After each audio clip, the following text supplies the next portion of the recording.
Pokémon, Pokémon cat. Decide who goes first in a game of scissors, paper, stone. Be a good sport and go and shake each other's hand. 60 cards in a deck, grab it and place it on the deck zone. Draw 7 cards per man, now baby that's your hand. So many types of cards in a Pokemon training card game. Pokemon cards and trainer cards and energy cards, they're not the same.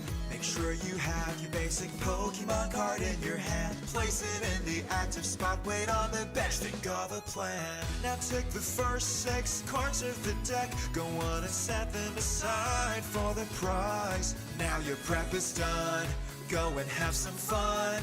Brace yourself, the battle starts in 3, 2, 1.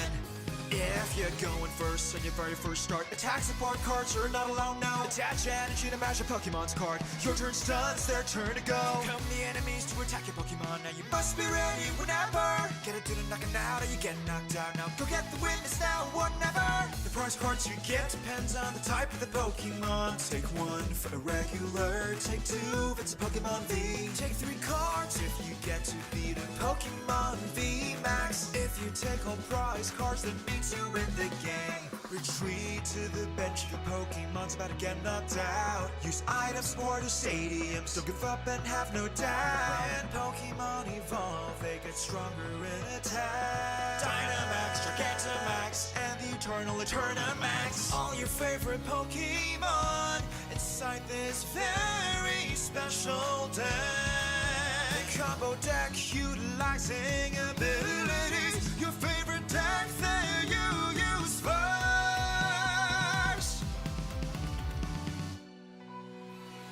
Pokémon, Pokémon cat. My passion burns brighter each and every time I battle. No matter how old I get, never want to forget. Pokémon, Pokémon cat. Victory or defeat,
Pokémon, Pokémon card.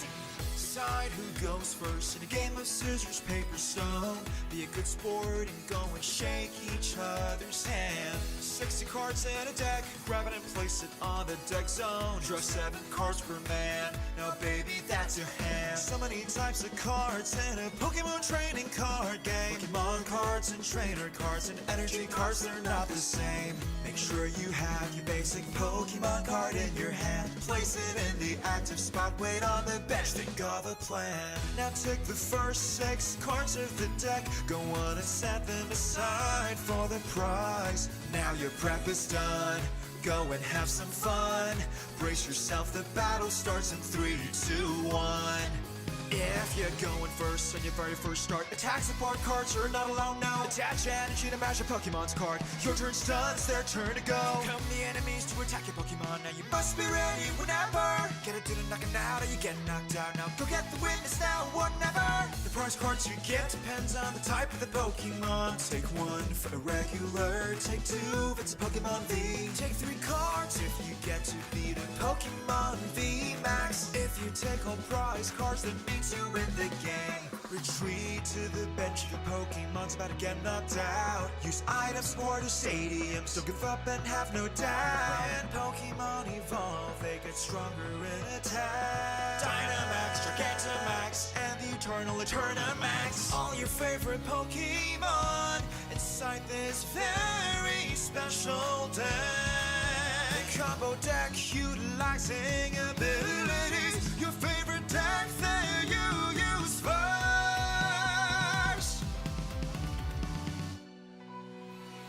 Pokemon, Pokemon card. My passion burns brighter each and every time I battle. No matter how old I get, never want to forget. Pokemon, Pokemon card.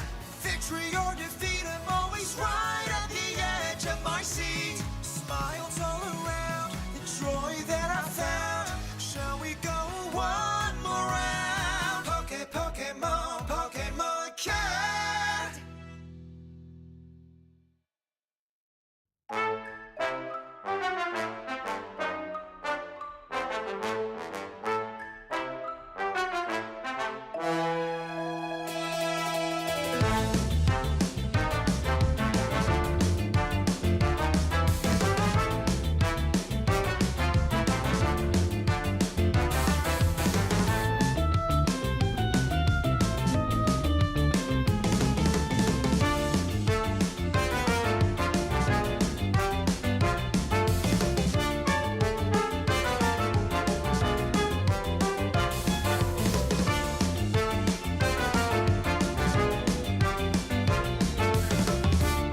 Pokémon, Pokémon cat.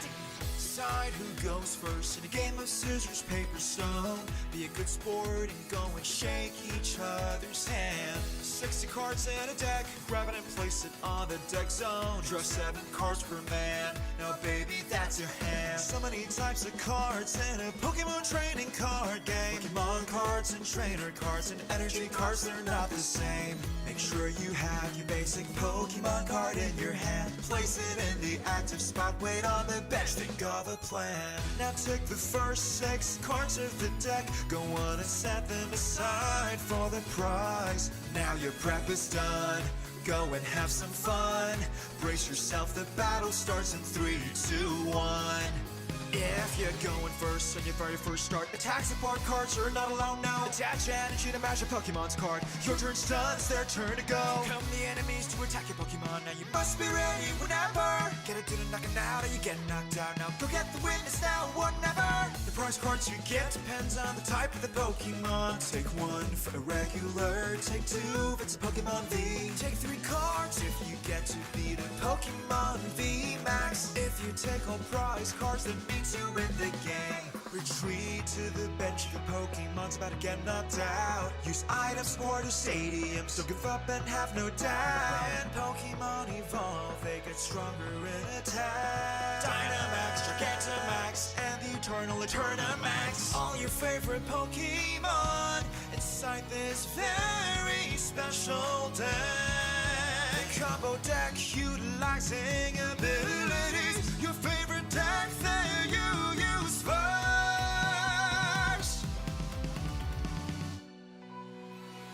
Pokemon, Pokemon cat. My passion burns brighter each and every time I battle. No matter how old I get, I never want to forget. Pokemon, Pokemon cat. Victory or defeat, I'm always right at the edge of my seat. Smiles all around, the joy that I found. Shall we go one more round? Pokemon, Pokemon cat.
Pokémon, Pokémon card. Decide who goes first in a game of scissors, paper, stone. Be a good sport and go and shake each other's hand. 60 cards in a deck, grab it and place it on the deck zone. Draw 7 cards per man, now baby that's your hand. So many types of cards in a Pokemon training card game. Pokemon cards and trainer cards and energy cards, they're not the same. Make sure you have your basic Pokemon card in your hand. Place it in the active spot, wait on the bench, think of a plan. Now take the first 6 cards of the deck, go on and set them aside for the prize. Now your prep is done, go and have some fun. Brace yourself, the battle starts in 3, 2, 1. If you're going first on your very first start, attack support cards are not allowed now. Attach energy to match a Pokemon's card. Your turn's done, it's their turn to go. Come the enemies to attack your Pokemon. Now you must be ready whenever. Get it to the knocking out or you get knocked out. Now go get the witness now or never. The prize cards you get depends on the type of the Pokemon. Take 1 for a regular, take 2 if it's a Pokemon V. Take 3 cards if you get to beat a Pokemon V Max. If you take all prize cards, that means you win the game. Retreat to the bench if your Pokemon's about to get knocked out. Use items or to stadiums, don't give up and have no doubt. When Pokemon evolve, they get stronger in attack. Dynamax, Gigantamax, and the Eternal Eternamax. All your favorite Pokemon inside this very special deck. Combo deck utilizing abilities. Your favorite deck that you use first.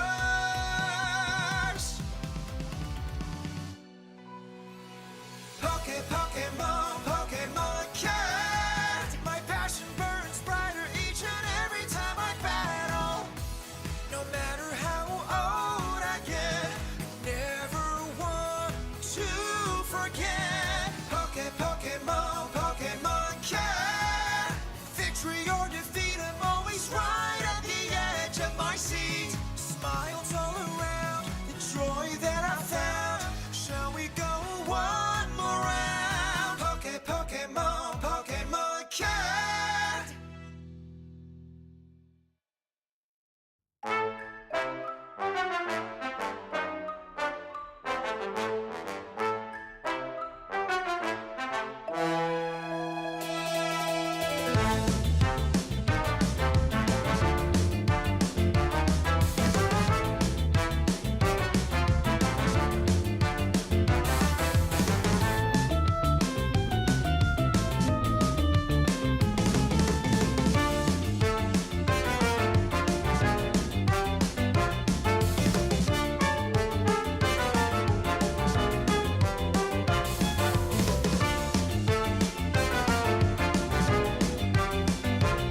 Pokemon Card. Decide who goes first in a game of scissors, paper, stone.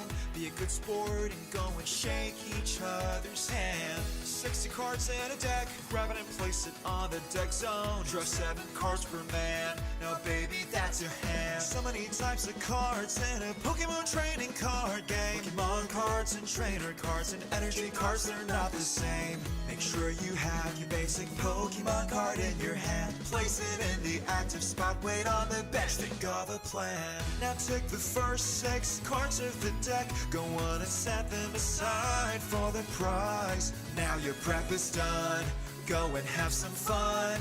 Brace yourself, the battle starts in 3, 2, 1.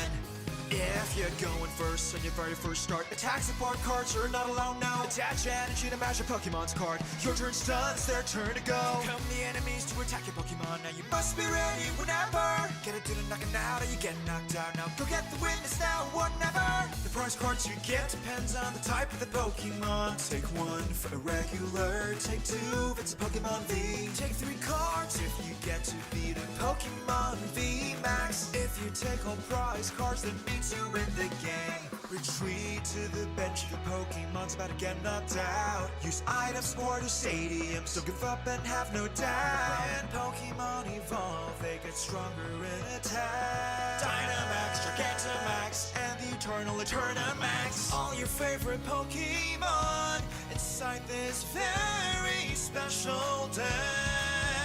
Combo deck utilizing abilities. Your favorite deck that you use first.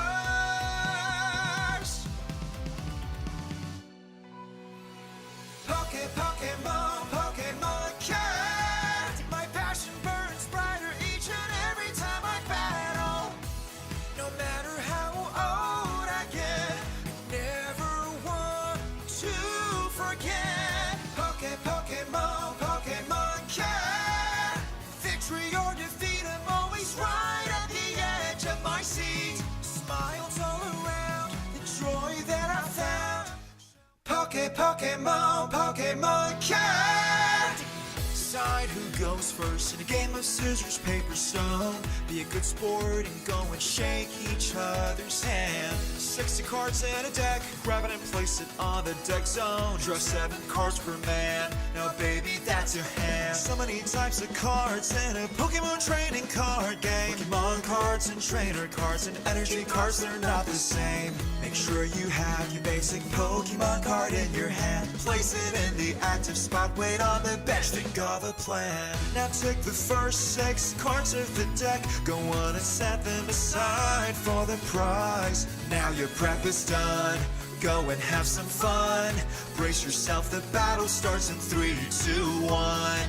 If you're going first on your very first start, attack support cards are not allowed now. Attach energy to match your Pokemon's card. Your turn's done, it's their turn to go. Come the enemies to attack your Pokemon, now you must be ready whenever. Get it to the knocking out or you get knocked out. Now go get the witness now, whatever. The prize cards you get depends on the type of the Pokemon. Take 1 for a regular, take 2 if it's a Pokemon V. Take 3 cards if you get to beat a Pokemon V Max. If you take all prize cards, that means you win the game. Retreat to the bench, your Pokemon's about to get knocked out. Use items or to stadiums, don't give up and have no doubt. When Pokemon evolve, they get stronger in attack. Dynamax, Gigantamax, and the Eternal Eternamax. All your favorite Pokemon inside this very special deck.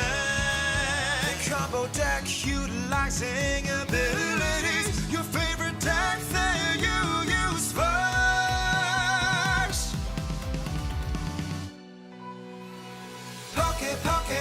Pokemon Card. My passion burns brighter each and every time I battle. No matter how old I get, I never want to forget. Pokemon Card. Victory or defeat,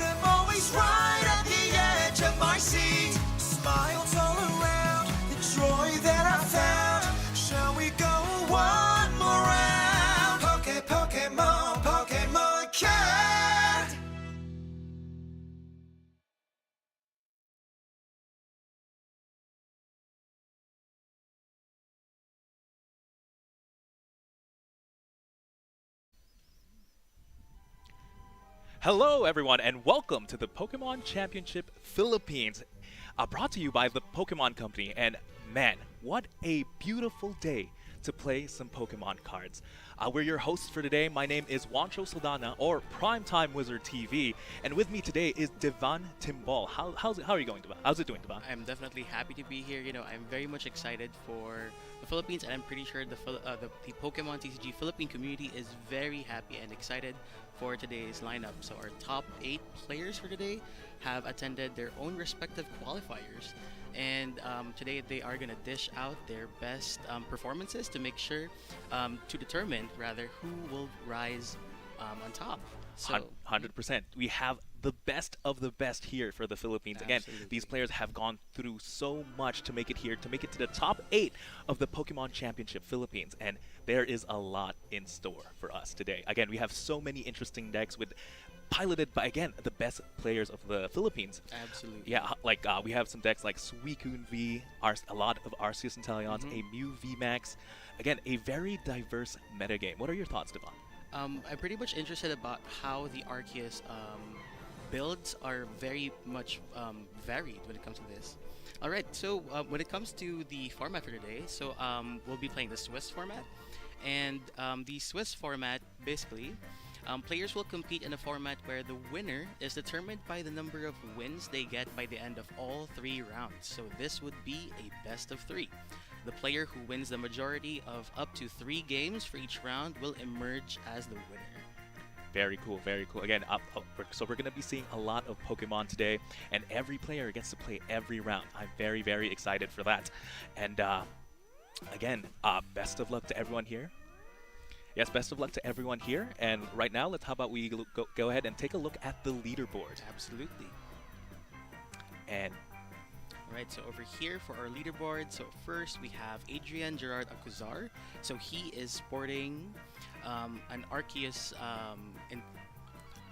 Arceus Urshifu Yes. deck. And then next we have Antonio George Francisco, who's playing Suicune today. We also have Arwin Adriano, who is playing a unique deck build. He is playing an Arceus V-Star and also a Shadow Rider Calyrex. Then next we have Binoy Abuan, and he is playing Arceus Duraludon. We have Brian Earl Veloria, who's playing a very consistent Arceus and Inteleon build.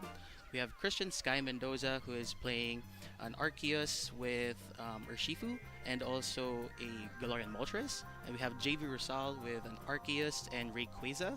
And we also have Clyde Willis Mack, who is playing the one and only Mew VMAX.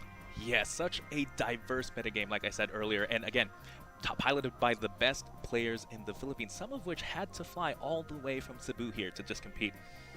Yes, I'm very, very excited for the Pokemon we're about to see.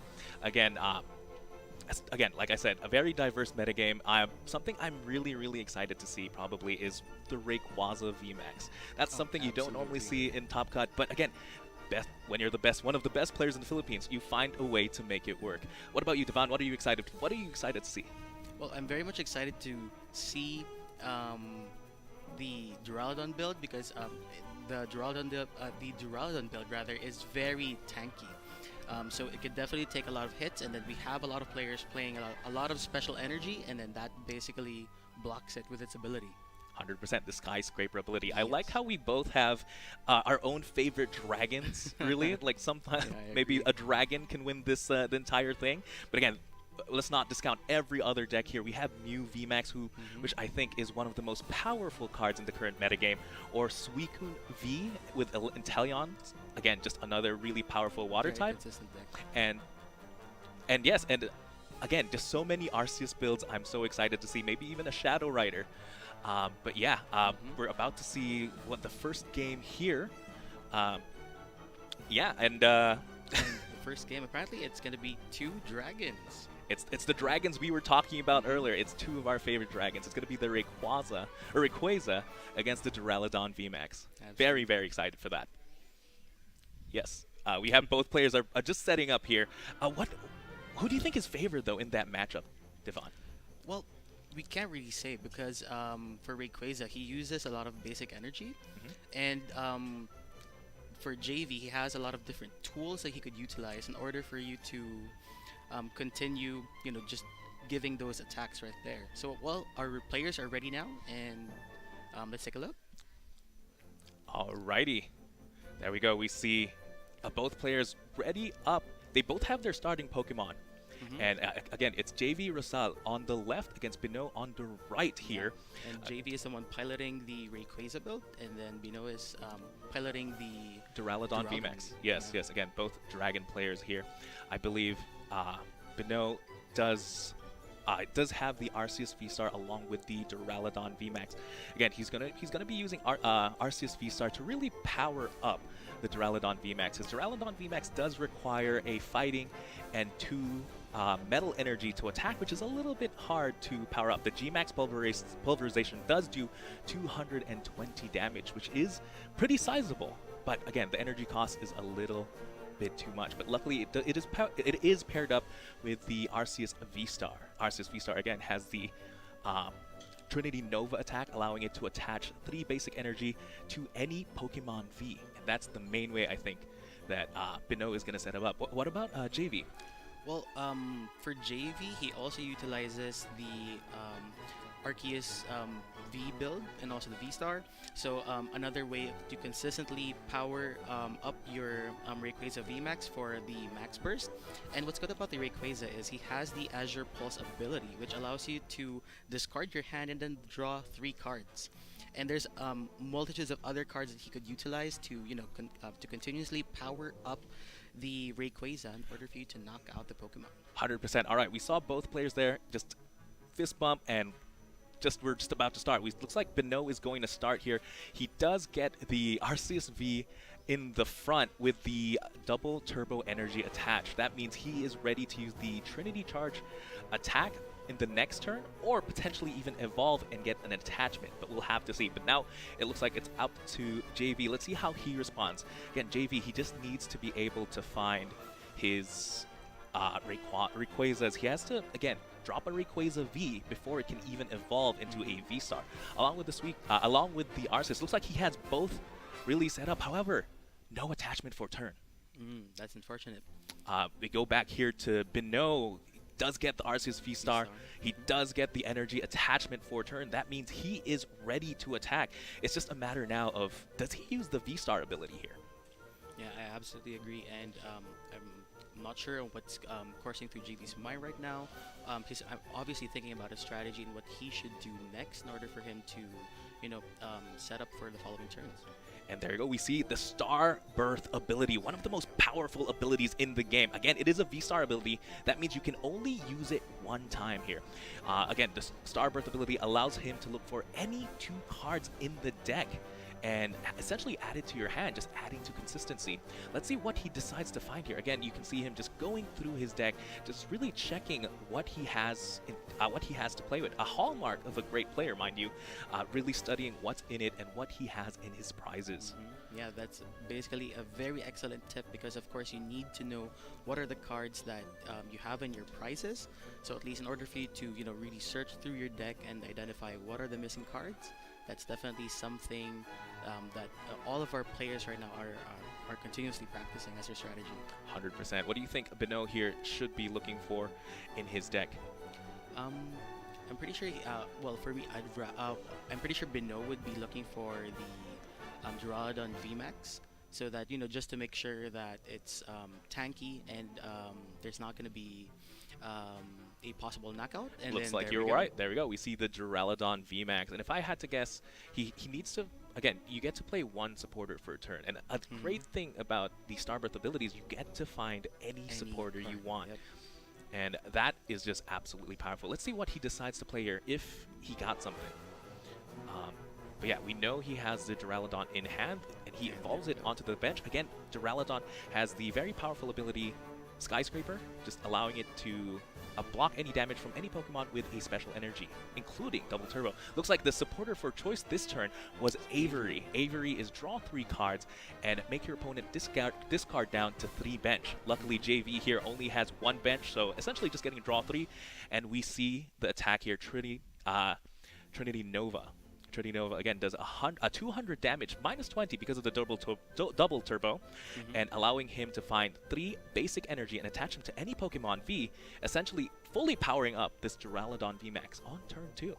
Not too bad. 6 energies in play. It's up to JV now to respond. And let's see what he can do here. Again, we know he missed an energy attachment for turn. What do you think he needs to find? Well, there he goes. He basically evolves his VMAX right away, so he could either use his supporter that he has on his hand right now, or he could continue on by with his ability, but he can use that. But he could do that on a later turn. So JV decided to use Professor's Research, so allowing him to draw 7 cards, and let's see what he will be playing. Yeah, if I were JV, I think I would like to find an Arceus V-Star so I could use Starbirth myself, and being able to search my deck and maybe find a couple more combo pieces. Again, JV Rizal, I think, is playing more of a combo-oriented deck. Rayquaza VMAX does have the attack Max Burst, which is 20 plus 80 for each energy you discard. You can either discard a fire or a lightning energy, so you're going to need energy attached to the Rayquaza. One way to power up is with the Arceus V-Star attack, the Trinity Nova, or attach lightning energy from the bench with Mareep with the Dynamotor ability. So, but in order to, Flaffy, but in order to really get a Flaffy in play, you're going to need some Mareeps. So JV has to set up here. Can he find it though? So JV has decided to place another Arceus V on the bench, and it looks like he won't be able to dish out any attacks anytime soon unless he pulls out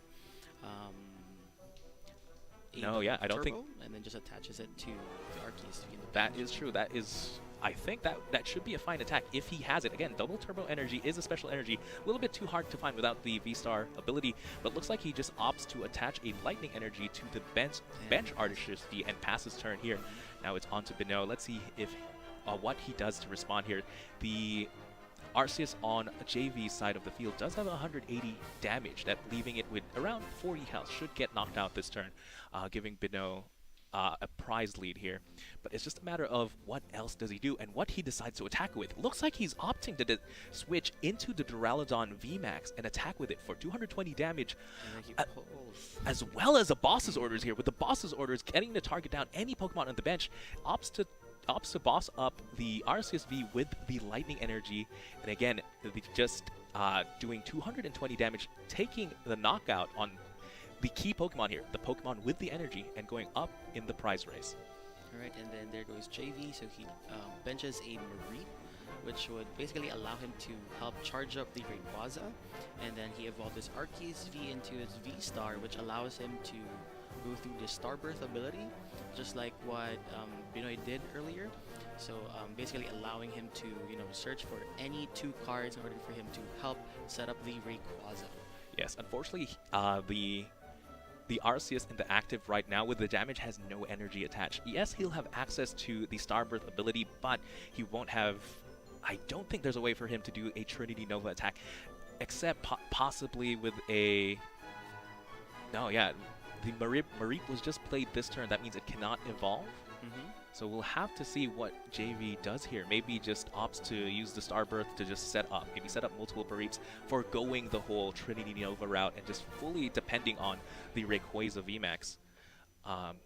Yes, I think Binoy here in a great position. Again, being able to put pressure this early and having this much energy against JV side of the field. And also, JV would need a lot of energy to be placed on the Rayquaza VMAX in order for him to, to knock out the Duraludon VMAX, because it's very bulky, and that's something that he should definitely consider. And let's see, so JV is playing Rose right now. So Rose allows you to discard your entire hand and then search your discard pile for 2 energy and attach it to one of your Pokemon VMAX. That's one way to get an attack here, but oh no, JV here had to discard his entire hand for the Rose, but luckily Rayquaza here does have the Azure Pulse ability, allowing him to refill his hand to at least 3 and gets the energy attachment for turn here. I believe this should be around 180 damage if he opts to discard 2 energies, and luckily again there is no special energy in play, so that means this damage actually goes through the Skyscraper ability here.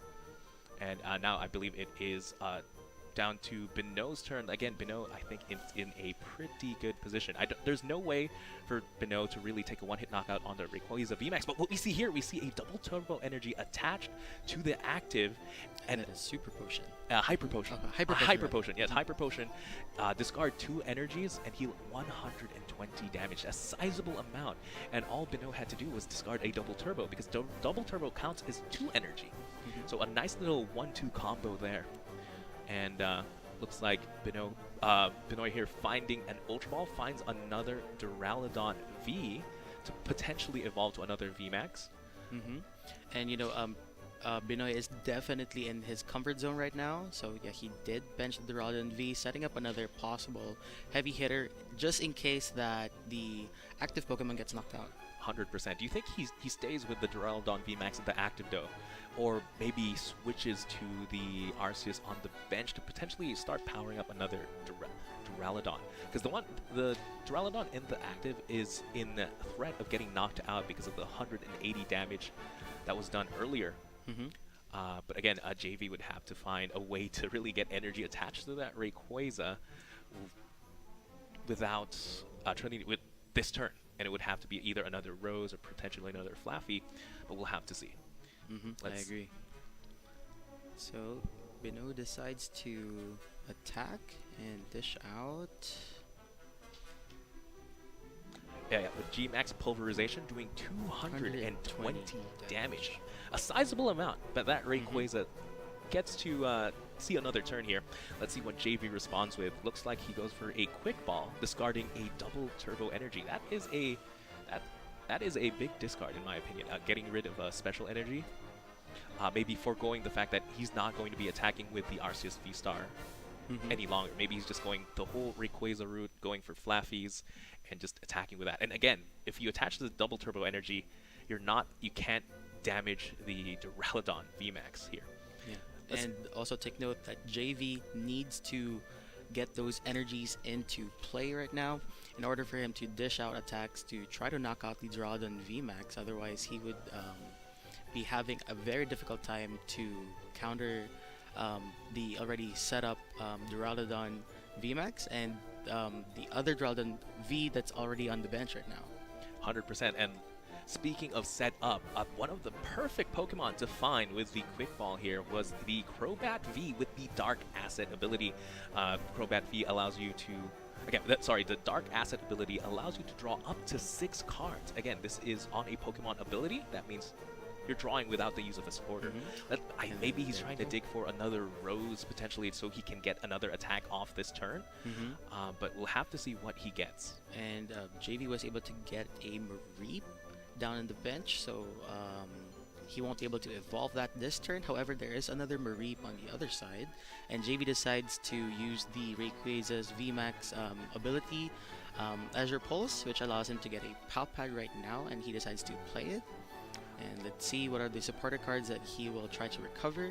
Very, very good card here, Palpad, I think, in this deck. Again, you're using Rayquaza's ability to really discard your hand and drawing new cards. That means sometimes you discard a couple of key supporters like the Rose and the Boss's Orders there. Palpad allowing you to just recycle that those cards here, and looks like he's looking for another support Pokemon here in Luminion V. Luminion V has the ability Luminous Sign, allowing him to find any supporter card from the deck, and looks like his choice here is the Rose card. Again, Rose, discard your entire hand, no problem when you don't have a hand, and just allowing him to get 2 attachments this turn. Another 2 Lightning Energy, and I think it's going to attach it to the Rayquaza VMAX, and then he's going to try to dish out more damage to the Duraludon. Yes, I believe this is 260 damage on the Duraludon. But I think it should still be okay. Again, Duraludon is a very, very beefy Pokemon with 330 HP. With a Hyper Potion earlier, it only had 60 damage. So I think it has 10 HP left. Yeah, very strategic play there to play the Hyper Potion last turn. And basically, that allowed him to survive another turn. Yeah, it's definitely paying dividends here. Just being able to get another attack off with this Duraludon. Again, you might as well have an infinite amount of HP here, despite just 10. As long as you're on the field, you're doing damage. That's good news for Binoy. Let's see what he opts to do here, though. Finds opting to play an Ultra Ball, discarding a Crystal Cave as well as a Mela Energy. Let's see what he opts to find. Maybe just trying to find another Duraludon VMAX, so evolve the Duraludon on the bench. Not too bad there. Let's see if, I believe this might be the time to try and switch out of the active. Maybe make JV really try hard to get those 3 prizes. Again, Duraludon VMAX is a VMAX Pokemon. VMAX Pokemon does give out 3 prizes if they are knocked out here. Bino here playing the Professor's Research, drawing a fresh hand of 7. Let's see what he finds. And again here, I believe he needs to find a way to switch out of the active potentially, or again, just attacking in this position is not too bad. But there we go, we see it. We see the switch here. And there goes Arceus V-Star, and I think he's going to potentially charge up the other VMAX, the very healthy VMAX right there, in order for him to dish out more attacks soon. Let's see. Yes. And attaches the Big Charm as well. Big Charm adding 30 HP to Arceus V-Star. That means this Arceus V-Star has 310 HP. That's a sizable amount. I mean, might as well call it the Arceus VMAX, to be honest. And we see another Ultra Ball here. Let's see what he decides to find. Maybe just opting to potentially just thin out the deck. Again, here, he grabs an Arceus V-Star with no Arceus V in play, which is a very, very good play. Again, you're trying to make sure your next draws are a lot better. And getting that out of the deck, definitely good there. And we're going to see here the Trinity Nova attack for the knockout. And he gets to power up another Duraludon VMAX. Again, more importantly, taking 3 prizes, since Rayquaza is a VMAX, which means Bino is down to 1 prize, while JV here still has all 6. And with no energy in play as well, I don't think he has an attack here. He top deck a Stadium, but I don't think that's going to cut it. That means the winner of the first game here is Binoy. Yeah, I agree. So JV has, it's going to be up to JV if he decides to either go first or second. So let's hope and see that JV makes the right call for the next turn in order for him to make a comeback. 100%. I think on this type of scenario, when you're a deck that needs to evolve, you essentially always try to go first, because then you're the first one to get your Pokemon down. That means you're the first one to evolve, first one to potentially attack. And we both know these players need to evolve into the critical Arceus V-Star to get anything really running here. So JV, I think, yes, he is down 1 game, but that's why we play a best of 3. So don't count him out just yet. And let's see if he can set up a little bit better this time. I think it just came down to who hit first, and it was just Bino, and he was able to set up as well. I think one of the key moment there was when he powered up the Duraludon VMAX and bossed up JV's fresh Arceus V with the energy, right? Because of that knockout, that means JV could not get a Trinity Nova that turn as well. I agree. So what we'll have to see here. This time, there is no fear for JV. He will be able to Starbirth if he finds it. It's just a matter of, can he find it? But again, I think great plays by both players, 100%. Again, these are the best of the best here in the Philippines, and it is very exciting gameplay to see 2 big dragons duke it out. Definitely. And of course, Binoy about to, he was able to secure 1 win. So of course for him, his strategy is to just to make sure that he gets to secure that slot. 100%. I mean, he is 1 win away, 1 game win away to getting the win for the match, putting him closer to the World Championships. Yeah, 1 step closer. And it seems that JV has a mulligan, so he is shuffling his deck again and drawing another fresh set of 7 cards. So in this case, Binoy has the option to draw an additional card. I wouldn't see why not. Yeah, which may be favorable. 100% more cards. That means more more outs to really getting the cards you need. And again, both these players need setup, right? They're both Pokemon that need to evolve. And there we see Benoit here getting his additional draw, both players setting up their prizes. And let's see how they start. Yeah, it looks like both players do only have one active Pokemon. Benoit starting with the Arceus V, while JV starts with the Rayquaza V. And now it's out to JV. Let's see what else he can start with. Again, the turn 1 is all about finding those basic Pokemon. There we go. We see the Mareep getting played down this turn. Let's see what else he can find. Something he needs to get, though, is the Arceus V in play. Yeah, absolutely. And it's also a very good strategy that he plays down his Mareep. So potentially another Pokemon that could potentially charge all your other different Pokemon, which basically makes it even stronger.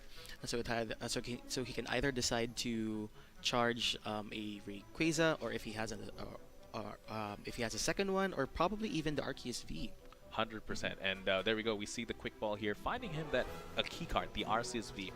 And I feel a lot more comfortable if I was JV here, that he has literally all the pieces he has in his deck, right? He needs the Rayquaza VMAX, he needs Arceus V, and he needs a Mareep.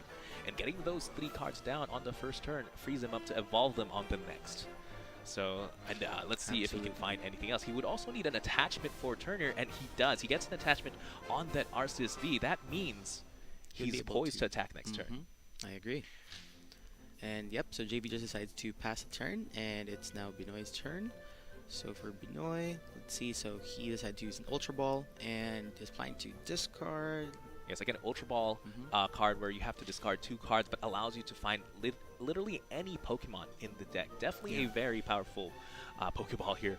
And looks like he opts to discard a Duraludon VMAX, and we'll have to see here. Again, huge choice here. And something, a little nice side effect too of using an Ultra Ball first turn, or getting any search first turn, that means you get to search your deck. Yes, right? I agree. Just getting that information is absolutely huge. So getting that Ultra Ball right now is very big.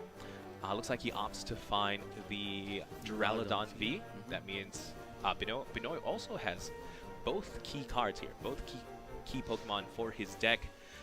Something that is open to him, though, is the Trinity Charge attack on the Arceus V. Trinity Charge does allow him to, for 2 colorless energy, which is paid for by the double turbo, allows him to power up another Pokemon V just without the damage. Yeah. And he decides to attach a Choice Belt. However, since the Trinity Charge does not have a base damage, it won't be able to reflect through. Yeah, but maybe just adding it there for next turn. Since he did play a research anyway, might as well get it attached. Might as well attach it. It's use it or lose it type of scenario. So might as well use it. Let's see here what else he opts to find. He does play another Quick Ball. Quick balling away another Quick Ball. Again, Quick Ball, discarding 1 card, but you can only find basic Pokemon. Yeah. So let's see. So he just searches through his deck again, probably just double check if all the key cards that he would need for the next turns would be there. So very smart strategy, and he decides to pick up another Arceus V. I like this play here by Benoit because, again, Arceus V-Star is just such a powerful Pokemon. Yes, you have an Arceus V in the active at the moment, but then it could still potentially get knocked out, right? If it gets knocked out this turn, that means you don't have access to the V-Star ability next turn. By finding a second Arceus V, it could potentially get him, essentially guarantees him the V-Star attack, but it looks like he opts to not bench it. Maybe he feels comfortable that the Arceus in the active is just in his hand. Is going to survive this turn. Yeah. And that may be the case here. Maybe JV, again, is going to need quite a bit to get a knockout on an Arceus V. He would need a Choice Belt and another damage modifier, which I don't think he has access to. Yeah. So, and there we go. JV decided to switch out the Arceus V-Star from the Rayquaza VMAX, so which allows him to, possibly do a Starbirth ability, which allows him to search for, again, any 2 cards from the deck. 100%. And I think one of the key cards that you can find is, again, the special energy, the double turbo energy to be able to attack again, that just shows you the power of Starbirth. There aren't that many cards printed in the standard format that allow you to search for an energy, a special energy form, and just the how consistent Arceus V-Star is to set up shows why it's a really popular card. As you can see in the top 8 here, Arceus is played in almost every deck, just with a different partner. Yeah, right now for JV, the chosen partner was Rayquaza VMAX. For Bino, it was Duraludon VMAX, and we're going to see a lot more in the top 8. And both decks are very energy heavy, and you know, by having Arceus, it's such a very powerful and versatile card. It being colorless, you can basically match him with almost any other deck, you know, which makes it a very, very strong contender for years to come. 100%. I think Arceus just gets more powerful the more partners you can find, and I like how some people they look for older cards, you know, to really pair up with Arceus, because again, it could go with literally anything, making some decks that used to seem unplayable really playable now. But again, back to JV here. He does find the 2 cards that he wanted using the Starbirth ability. Let's see what those were. But again, if I had to guess, it would be a double turbo energy and potentially a supporter for turn. And he decides to get a Stormy Mountains, which allows you to search for either a basic lightning Pokemon or a basic dragon Pokemon and put it on your bench. Such a powerful stadium, especially for the deck when you're essentially running on electric and dragon. Let's see what he opts to find here. Potentially another Mareep, just to get more of those in play, just to really make use of the Dynamotor ability. We haven't seen that play just yet. We haven't seen Flappy make the field, but essentially getting a second one is always good. And by having 2 Flaffies, you can basically attach 2 lightning energy to one of your bench Pokemon. So that's a very ideal start in order for you to charge up the Rayquaza VMAX in order for you to get the energy you need in order to, you know, knock out the very big and bulky Duraludon VMAX. Very interesting here. He opts to attach a lightning energy to the Arceus V-Star. Maybe does not have access to the double turbo energy. That makes it a little bit harder here for JV to really set up. That means he's not going to be able to attack with Trinity Nova this turn unless he evolves right there into the Flaffy to get the Dynamotor ability. But Dynamotor only works on the bench, right? So it's going to be really tough here. He can opt to use it anyway to attach to the Rayquaza VMAX, but you really want to attack with the Arceus this turn, if possible. You would need 2 switches, basically. A double switching card or a switch and air balloon, but we'll have to see what he can find. He still has the potential to dig through the deck here. Yes, he played a supporter, but we do know he has access to cards like Crobat or using the Azure Pulse ability. Looks like he opts to just Dynamotor to the bench here. That means we're not going to see attack here by JV.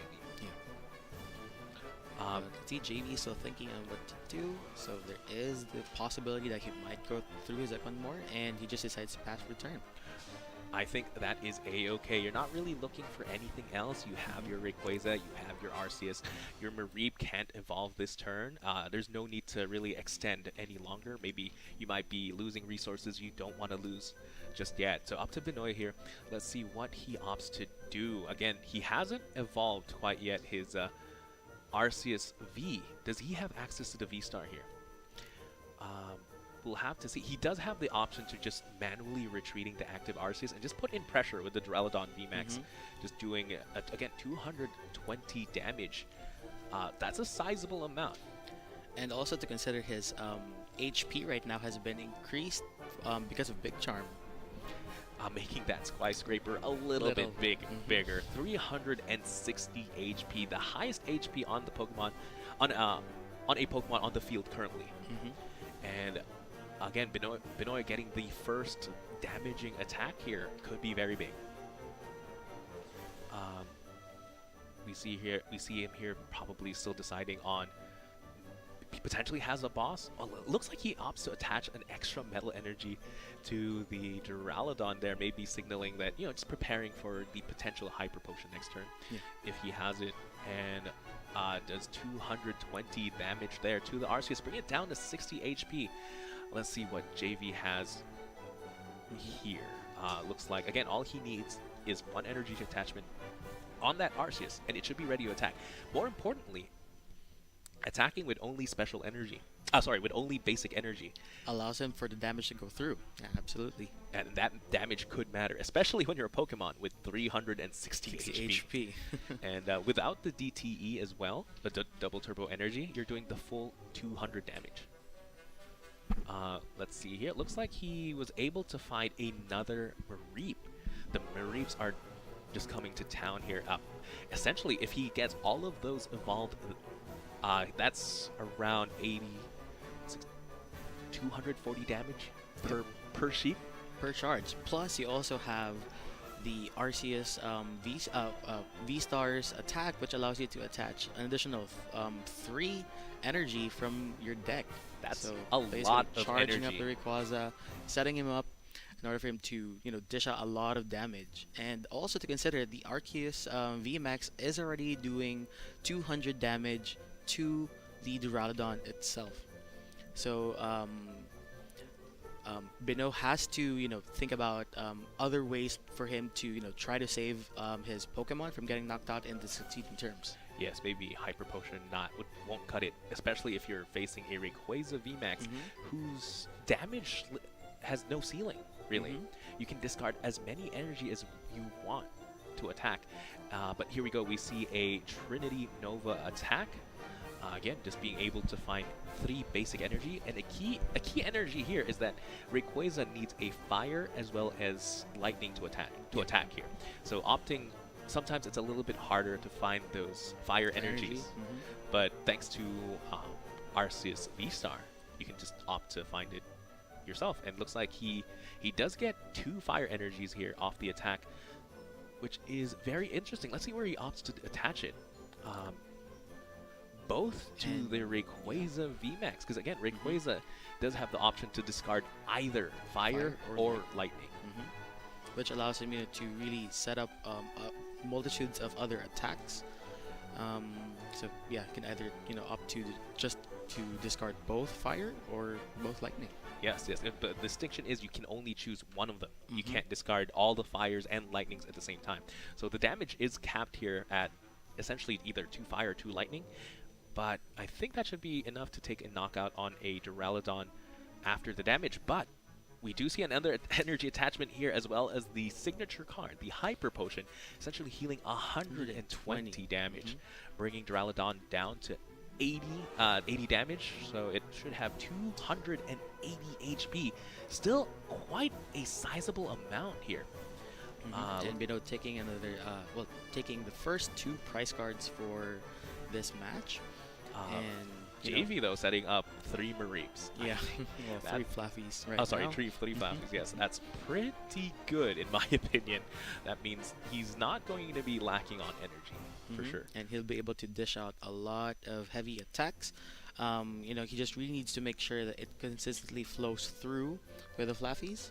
So that's one thing that JV has to keep in mind. 100% here. And but an important distinction here is that Dynamoner only attaches to the bench. So right now, they're not really powering up anything unless that Rayquaza goes to the bench, or if he can find another Rayquaza. And JV with the Stormy Mountains decided to play another Rayquaza V, so potentially he could either just decide to retreat the VMAX and then charge it from there, or just continuously charge through the new Pokemon that's on the bench, but he has to make sure it gets evolved the next turn. 100% there. And importantly here, the Rayquaza has 3 lightning energy. So the damage cap is 260, while Duraludon has 280 HP. However, I believe that's a choice belt there on the Rayquaza VMAX. So now it's doing 290 instead if he discards the 3 lightning energy, which is perfect. And there he goes for the knockout. And Benoit here opting to scoop game 2 to essentially probably get more time for game 3, right? I think very, very smart decision. You're playing a little bit from behind there. Your Pokemon with all the energies getting knocked out. We saw the Arceus on the bench didn't have any energy, and important thing to note as well is Benoit didn't play any supporter that game. Yeah. And yes. And yes, and then I think here both players, again, they're both going to game 3, and Benoit has the option to go first, which means he's the first one who's going to get the Starbirth ability. And definitely a very exciting match. You know, this is definitely a battle of the dragons. So for Rayquaza and Duraludon, each players have a 1-1 win. So what do you think should be the next strategy for both players in order for them to, you know, secure that slot? Just a matter of setup, you know? You want to find those supporter cards. You want to get an Arceus V-Star. We saw Benoit was not able to evolve his. That means he had no access to the V-Star ability. I think here JV has to be able to protect the Arceus that has the energy attachment. Yeah. Because we saw Benoit really target down key targets, right? The Arceus with the energy and stuff like that. I think that JV has to find the multitude of Mareeps. If he can do that again this game, he should be in a pretty good position. Especially since, again, Rayquaza has no damage cap. Yes, Duraludon could have 360 HP, but Rayquaza could potentially reach that. But it's just a matter of who puts in the pressure first. Yeah, right? I agree. And, you know, it's definitely important for you to make sure that your Arceus is definitely set up. Because if you notice, for both players, they were able to set up their Arceus immediately. And then almost instantaneously, they were able to, you know, have the upper hand in order for them to, you know, secure that win. Yes. But sometimes, you know, attacking with the Trinity Charge is good. But Trinity Nova is just a little bit better because you're not only are you charging up a Pokemon on the bench, you're also putting pressure. Sometimes you can just take knockouts with that Arceus and then essentially try and find, essentially power up multiple Pokemon and let them clean out the game. So it's just a matter of, again, whoever hits with the Arceus first, again, is just just gets the advantage here. I agree. So going first is absolutely huge. So we'll have to see here. Looks like Benoit getting a mulligan for a turn. JV, I'm sure, is happy to see that, getting one extra card potentially. And again, it's consistency is key. Consistency is key.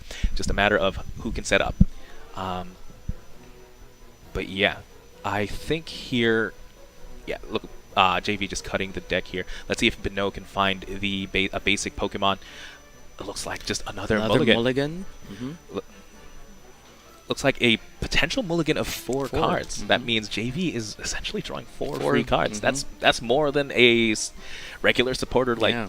And I'm pretty sure JV would be happy to take the 4 mulligans so that, you know, he has higher chances of getting his ideal setup. 100%. Again, 4 cards. That could be your Mareeps. That could be your DTEs, your Arceuses. I think JV should have no problem setting up this game. So again, huge advantage for both players. Benoit is going first, but JV has that big hand. And finally, there we have the setup. So JV taking in the mulligans.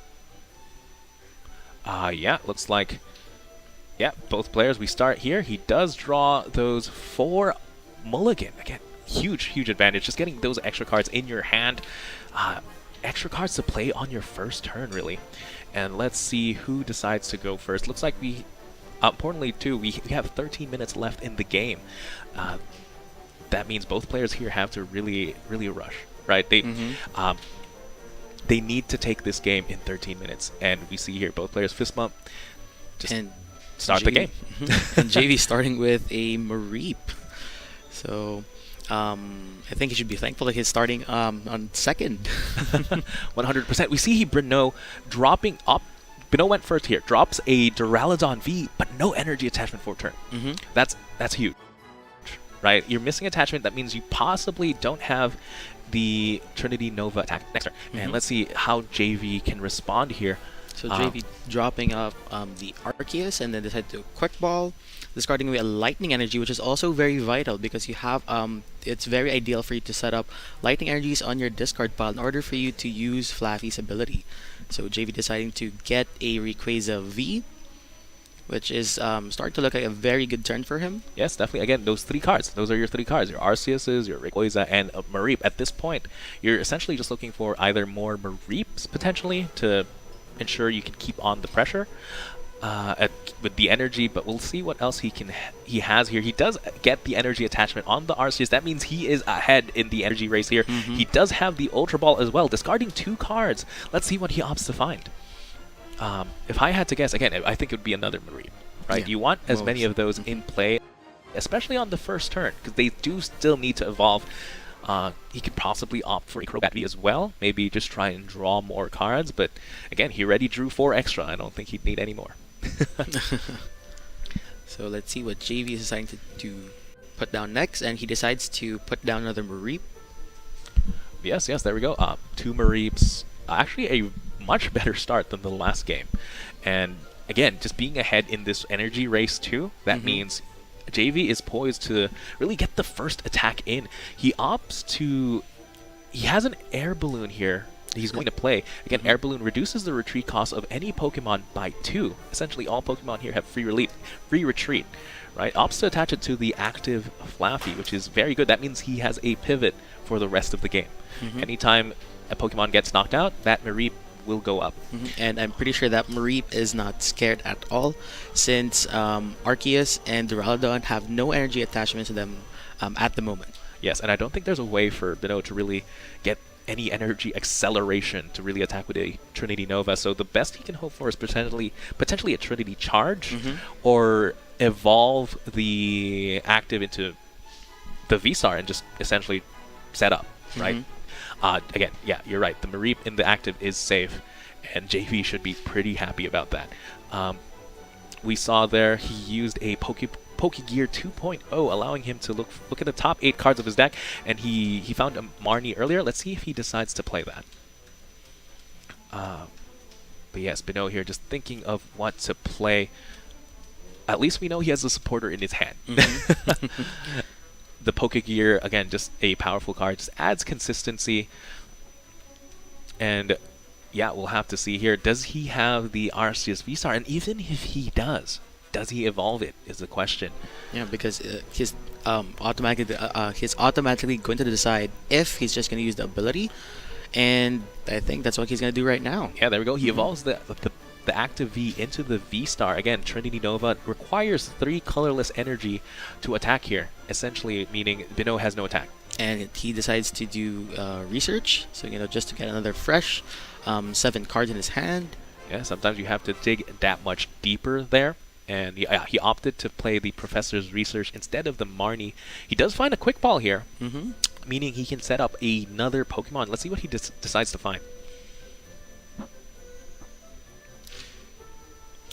But yes, looks like a Quick Ball. He still has to discard a card. He has to think of what to discard. Sometimes that is a pretty tough decision.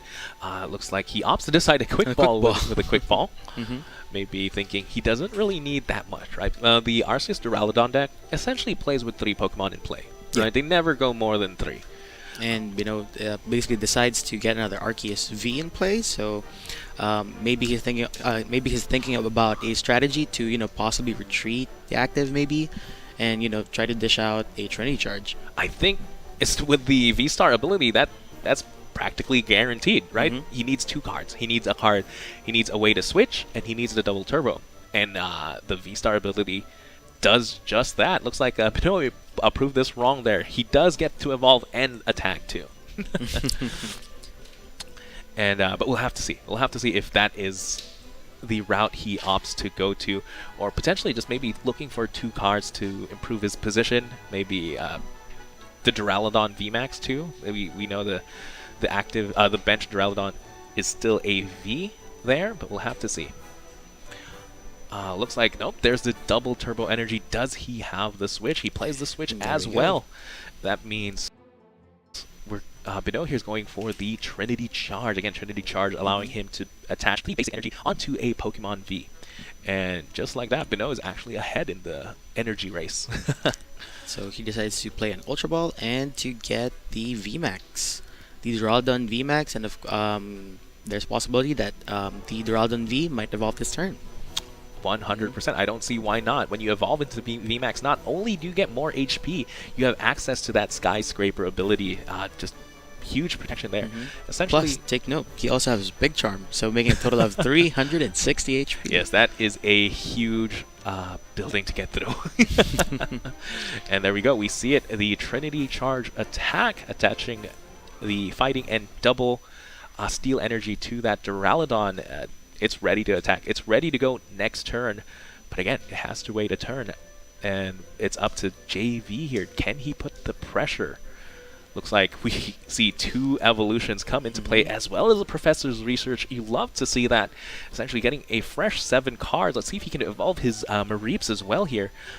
And something important of note, he also has access to his V-Star ability still. So I think JV here is poised to really take the first damage of the game, and we know how important that is. Yeah, and JV decides to play a Stormy Mountains, which basically allows him to either pull a Mareep or another Rayquaza. He could also opt to find that Zeraora V there. Oh, yeah. He plays a Zeraora V. Very, very interesting tech card.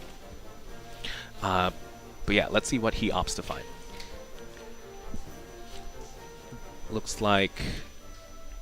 Did he just grab another Mareep? We'll have to see here. Again, but either way, any card should be good, right? More Pokemon on the bench.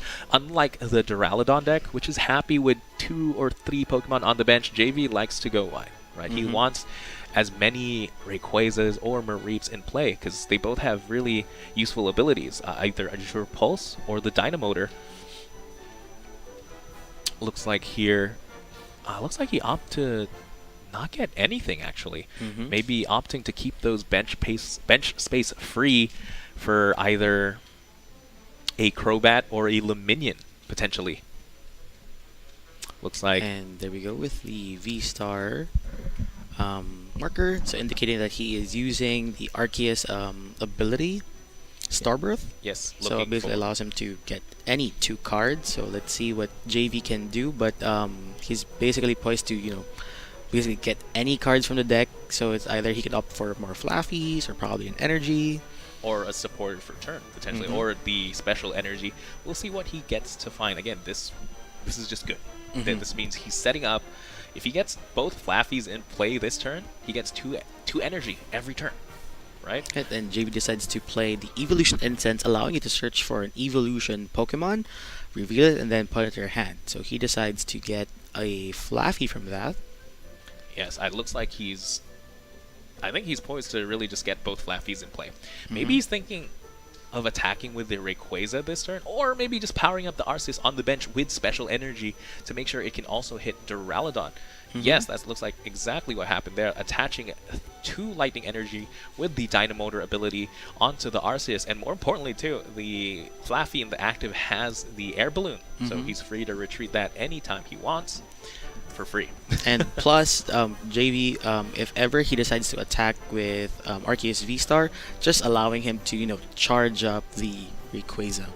Yes, 100%. Definitely 100%. setting it up. Yeah, JV, I think, in a very, very good position here.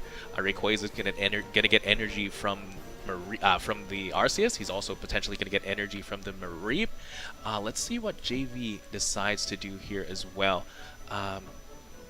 Again, I don't think he's looking for much else. Maybe potentially a boss, potentially on the bench, Duraludon VMAX. Again, that is the Pokemon with the most energy in play. Or maybe just hitting into the active. That could work as well.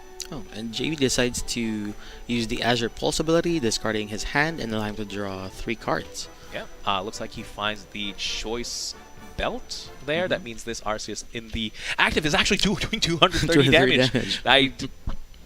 Maybe that's exactly what he was looking for.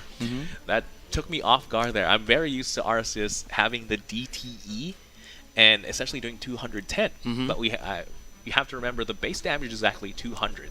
So that Choice Belt was absolutely huge. Definitely an absolutely smart move from JV. Yeah. And we saw as well he had the double turbo in his hand. But he opted to to really power it up with basic energy. Mm-hmm. Potentially for that exact play, right? For the exact Trinity Nova for 230, and as well as being able to attack a Duraludon. So I think a very, very great play there by JV. It's up to Beno here to respond. He does have a Duraludon VMAX with 3 energy, so he should be good to attack. Mm-hmm. But we'll have to see. That Rayquaza in the bench does have, I believe, 3 lightning energy attached. That means he's doing 260 damage. With one more attachment, it's doing 340. So that Rayquaza on the bench essentially only needs 2 energy to take a knockout on a Duraludon with 360 HP. Mm-hmm. And with 2 Flaffies, that's possible. That's possible, yeah. Could definitely set up for an attack at any time. Yes, we'll have to see here what Benoit can do. He opts to attach a DTE as well as the Choice Belt. Very good play. I think, you want to be able to set up a second Pokemon just in case this Duraludon in the active gets knocked out. Plays the Marnie as well here. Both players shuffle their hand, put it into the bottom of their deck. Benoit draws 5 while JV draws 4. A great equalizer in my opinion. Mm-hmm. A very, very powerful card. Let's see what he was able to find off that Marnie. I'm not quite sure what he's looking for either. There's not much else he needs, right? This Duraludon, again, is just essentially is attacking every turn. 220. Doesn't really need anything. Energy's already there. He does bump the Stadium. And gets a trading card in play, which allows him to get a basic energy from his discard pile onto his hand. So opts to get that basic metal energy, potentially for next turn. And we'll see here, 220 damage doesn't knock out Arceus, so that means he's still going to be a little bit behind in the prize race. And there we go, 220 damage onto the Arceus. And I believe time has been called here. And yes, with time being called, there has to be a winner for this match. Yeah. In the top 8 here for the Pokemon Championship Philippines, there are no draws. yeah. And in this situation, when both players are still above 3 prizes, I think it goes down to who can take the next prize card. Yeah, I agree. And we'll have to see here. I believe they're just addressing it with the judge there. And we'll have to see here what happens. Looks like JV does draw for turn, does get the quick ball. Oops, and he just plays it back right now, as I think they're discussing on what next steps they'll be doing since the time has already been called. 100%. Getting just clarity in the gameplay. That's why there's a judge on the table. Gotta love it. Very handy there. I think, yeah, people here are just discussing what to do next. But I think JV is actually in a pretty good spot. Yeah, I agree. Especially with, the energies in play and, considering that that one of his Flaffies has an air balloon. So you could definitely, go for that setup to, try to dish out as much damage as he can. 100%. I think something we have to take note of here is how many lightning energy does he even have in the discard pile, right? Yes, Flaffy does power up. It does have the Dynamo Rotor ability, but you have to have that energy in the discard pile before anything happens. No, it looks like...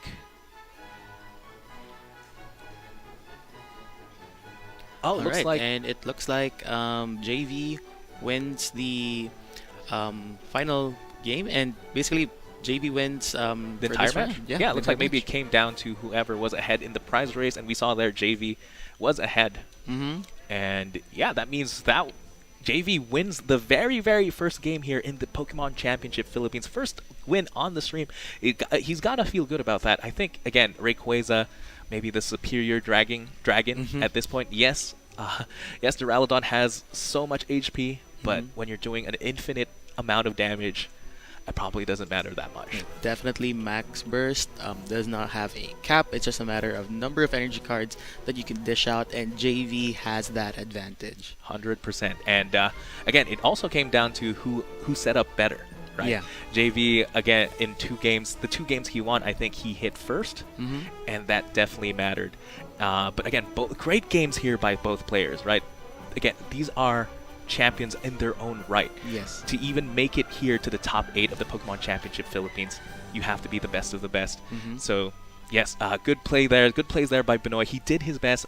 I loved seeing the hyper potion to really making that skyscraper unreachable. What was your favorite moment there, Devon? Well, my favorite moment there was when when JV was able to basically get the energies coming in for the Rayquaza. Definitely Arceus proving that it is a very powerful card that allows you to just search your deck for energy cards and then just attach it, which basically set him up poised to win. 100%, 100%.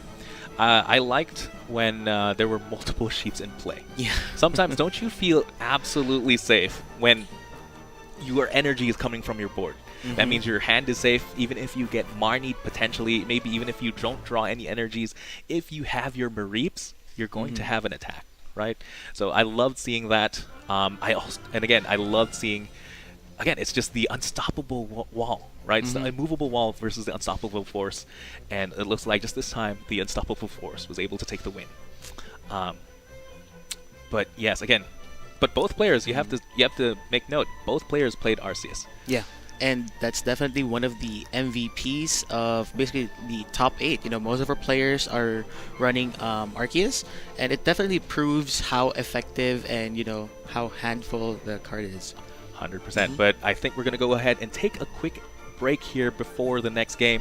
So don't go anywhere. We still have a lot of Pokemon ahead in the Pokemon Championship Philippines. We'll see you in a bit.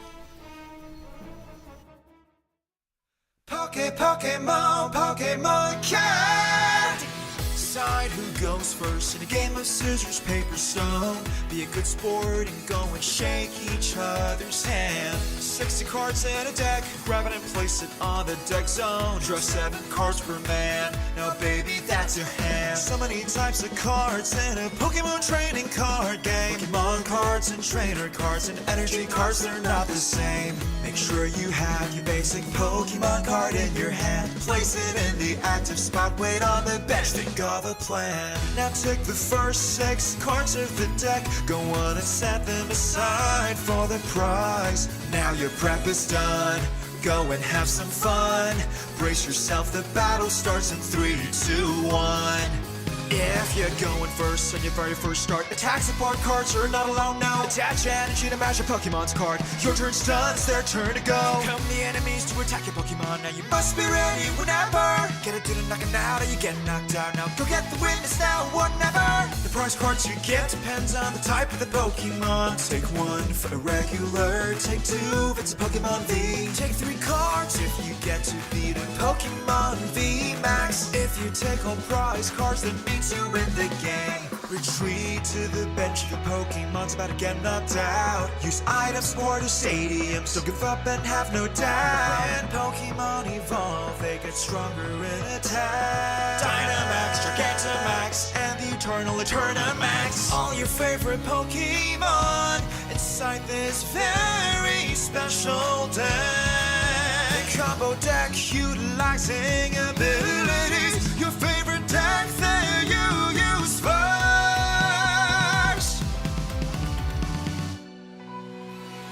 Pokemon, Pokemon Cat. My passion burns brighter each and every time I battle. No matter how old I get, never want to forget. Pokemon, Pokemon Cat. Victory or defeat,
goes first in a game of scissors, paper, stone.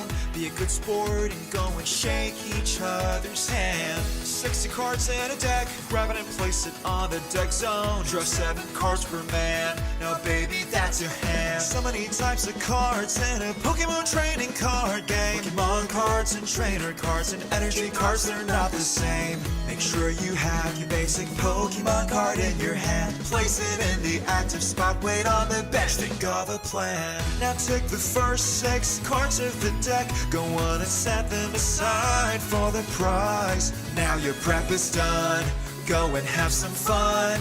Brace yourself, the battle starts in 3, 2, 1.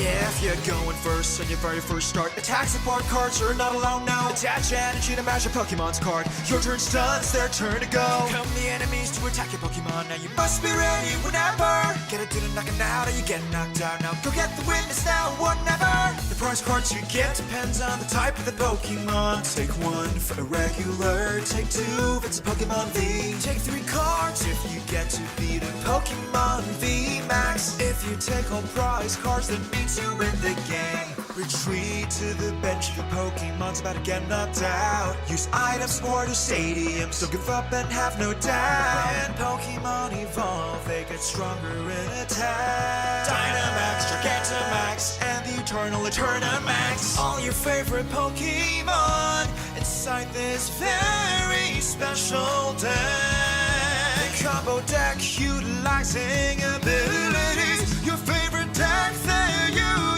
use first.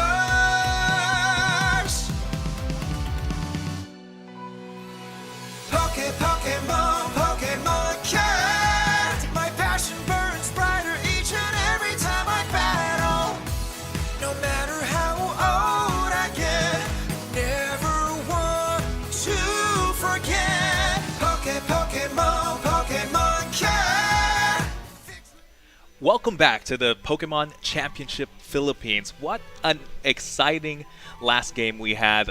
Again, the battle between dragons there, and I'm sure our next game should be just as exciting, Devon. Most definitely. You know, Arceus definitely displaying its prowess, especially for this next match, you know. But however, we do have different Arceus builds for today. So for our next players, it's going to be Arwin Adriano. He is playing Arceus and Shadow Rider Calyrex VMAX. Wow, Really, another VMAX partner for Arceus there. And I believe he's going up against Sky Mendoza, who's playing Arceus, Urshifu, and Moltres. 2 extra partners there for Arceus. This should be very, very interesting here. I'm very excited to see this game. Again, both these players are the best of the best, like we've been saying. And again, very different decks, right? Both, yes, are playing Arceus, but the partner makes it that much interesting. We've already seen Arceus with Rayquaza, Arceus with Duraludon. Now we're going to see Arceus with Urshifu Moltres and Arceus with Shadow Rider Calyrex. It's going to be a very interesting match. Who do you think is? Who do you favor here, Devon? Well, I'm more of siding with Shadow Rider Calyrex. I know that Sky's decks basically have the type advantage for both Arceus and also the Shadow Rider Calyrex because of the Galarian Moltres that Sky will be playing. However, the abilities there are very much consistent. You know, with Shadow Rider's ability allowing you to attach a Psychic Energy from your hand to one of your Psychic Pokemon and allow you to draw 2 cards. Yes, we've already saw an ability, like a Dynamotor ability on the Mareep, just attaching a Lightning Energy from their discard pile to the bench. Arceus is something like that, except it's also a draw engine. Yeah. How much more powerful of an ability can you get, right? Not only is it energy acceleration, it's draw power. I have to agree with you there. But again, Sky is playing Galarian Moltres V. Galarian Moltres V is a Dark type Pokemon, which Shadow Rider is weak to. Yeah. So we'll have to see here if the Shadow Riders can overrun really outspeed the Arceus with the amount of energy attached. Because just like Rayquaza, yes, the energy limit is the damage limit. There's no damage limit. Yep. Right? Arceus, Shadow Rider Calyrex VMAX does 30 damage plus 30 for each energy attached. Such a good card, right? Good attack, good Very ability. strong card. yeah, but let's see how Sky is able to maneuver that field. Yeah, yes, he has the Moltres V, but he's also playing Urshifu V, which Yeah. is he's actually weak to Psychic. But right now, how about we go ahead and check out the leaderboard here for a quick update. Mm-hmm. Alrighty, looks like here we have in first place Adrian Acuzard, followed by in second Arwin Adriano, third JV Rosal, fourth Christian Mendoza, fifth Antonio Francisco, sixth Binoy Abuan, seventh Clyde Willis Mack, and eighth Brian Earl Veloria. Definitely a awesome set. For our top 4 at the moment, these are all Arceus builds. Right? Interesting. Interesting. So essentially, almost the same deck, but also very different. Very different. The more you stay same, the more it's different. But yes, we'll have to see which Arceus comes on top then, right? Which is the best partner, 100%. I'm very, very excited to see games from all these players here. But yeah, again, the next game is going to be the Arceus Urshifu Moltres or Shadow Rider. Yep. Yeah, I'm very, very excited to see it. We'll have to see if the Moltres comes into play. If you think about it, actually Moltres also has a very powerful ability in Dire Flame Wings, allowing it to essentially power up itself. Yeah, maybe you don't need to go through Arceus V-Star. And most probably they'll be sharing the same stadium cards. They might be running Training Court. There's also a possibility because both decks would definitely benefit from it. But as you can see right now, both players are already setting up. And let's see who will go first. Yes, again, we saw how big it was to be able to go first. When you're first, you get the first energy attachment and potentially the first meaningful attack. So, again, huge advantage, but either deck, it could go either way, really, when it comes to this. When you're going second, you have the option to Trinity Charge with the Arceus. But, again, I think I'd rather evolve first. Alrighty. Again, we see here Sky Mendoza on the right with Arwin Andriana on the left there. Both players very, again, best of the best, best in the Philippines, just to make it here. Not only are they the top 8, they're essentially in the top 4 at the moment. And there you go.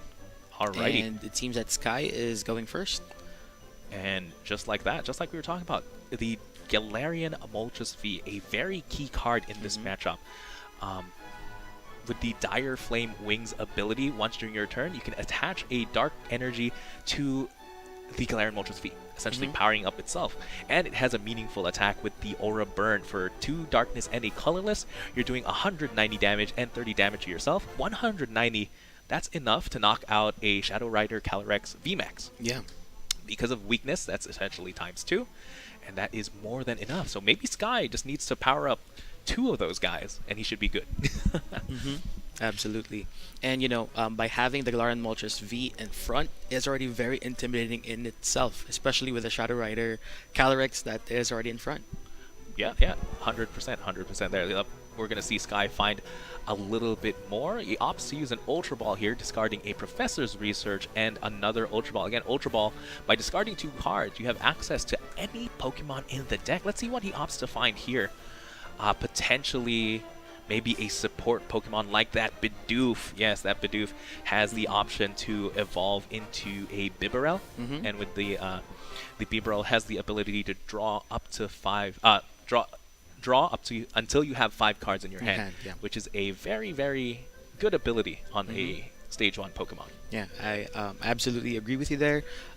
Consistency is very key, especially that you need that you have very specific energy requirements, especially you're running fighting and dark. Yes, but why wait till next turn to draw when you can play Dark Asset right now to draw up to 6? Gets the very crucial energy attachment for turn, gets the double turbo energy onto the Arceus V-Star, and passes to Arwin here. What can Arwin respond?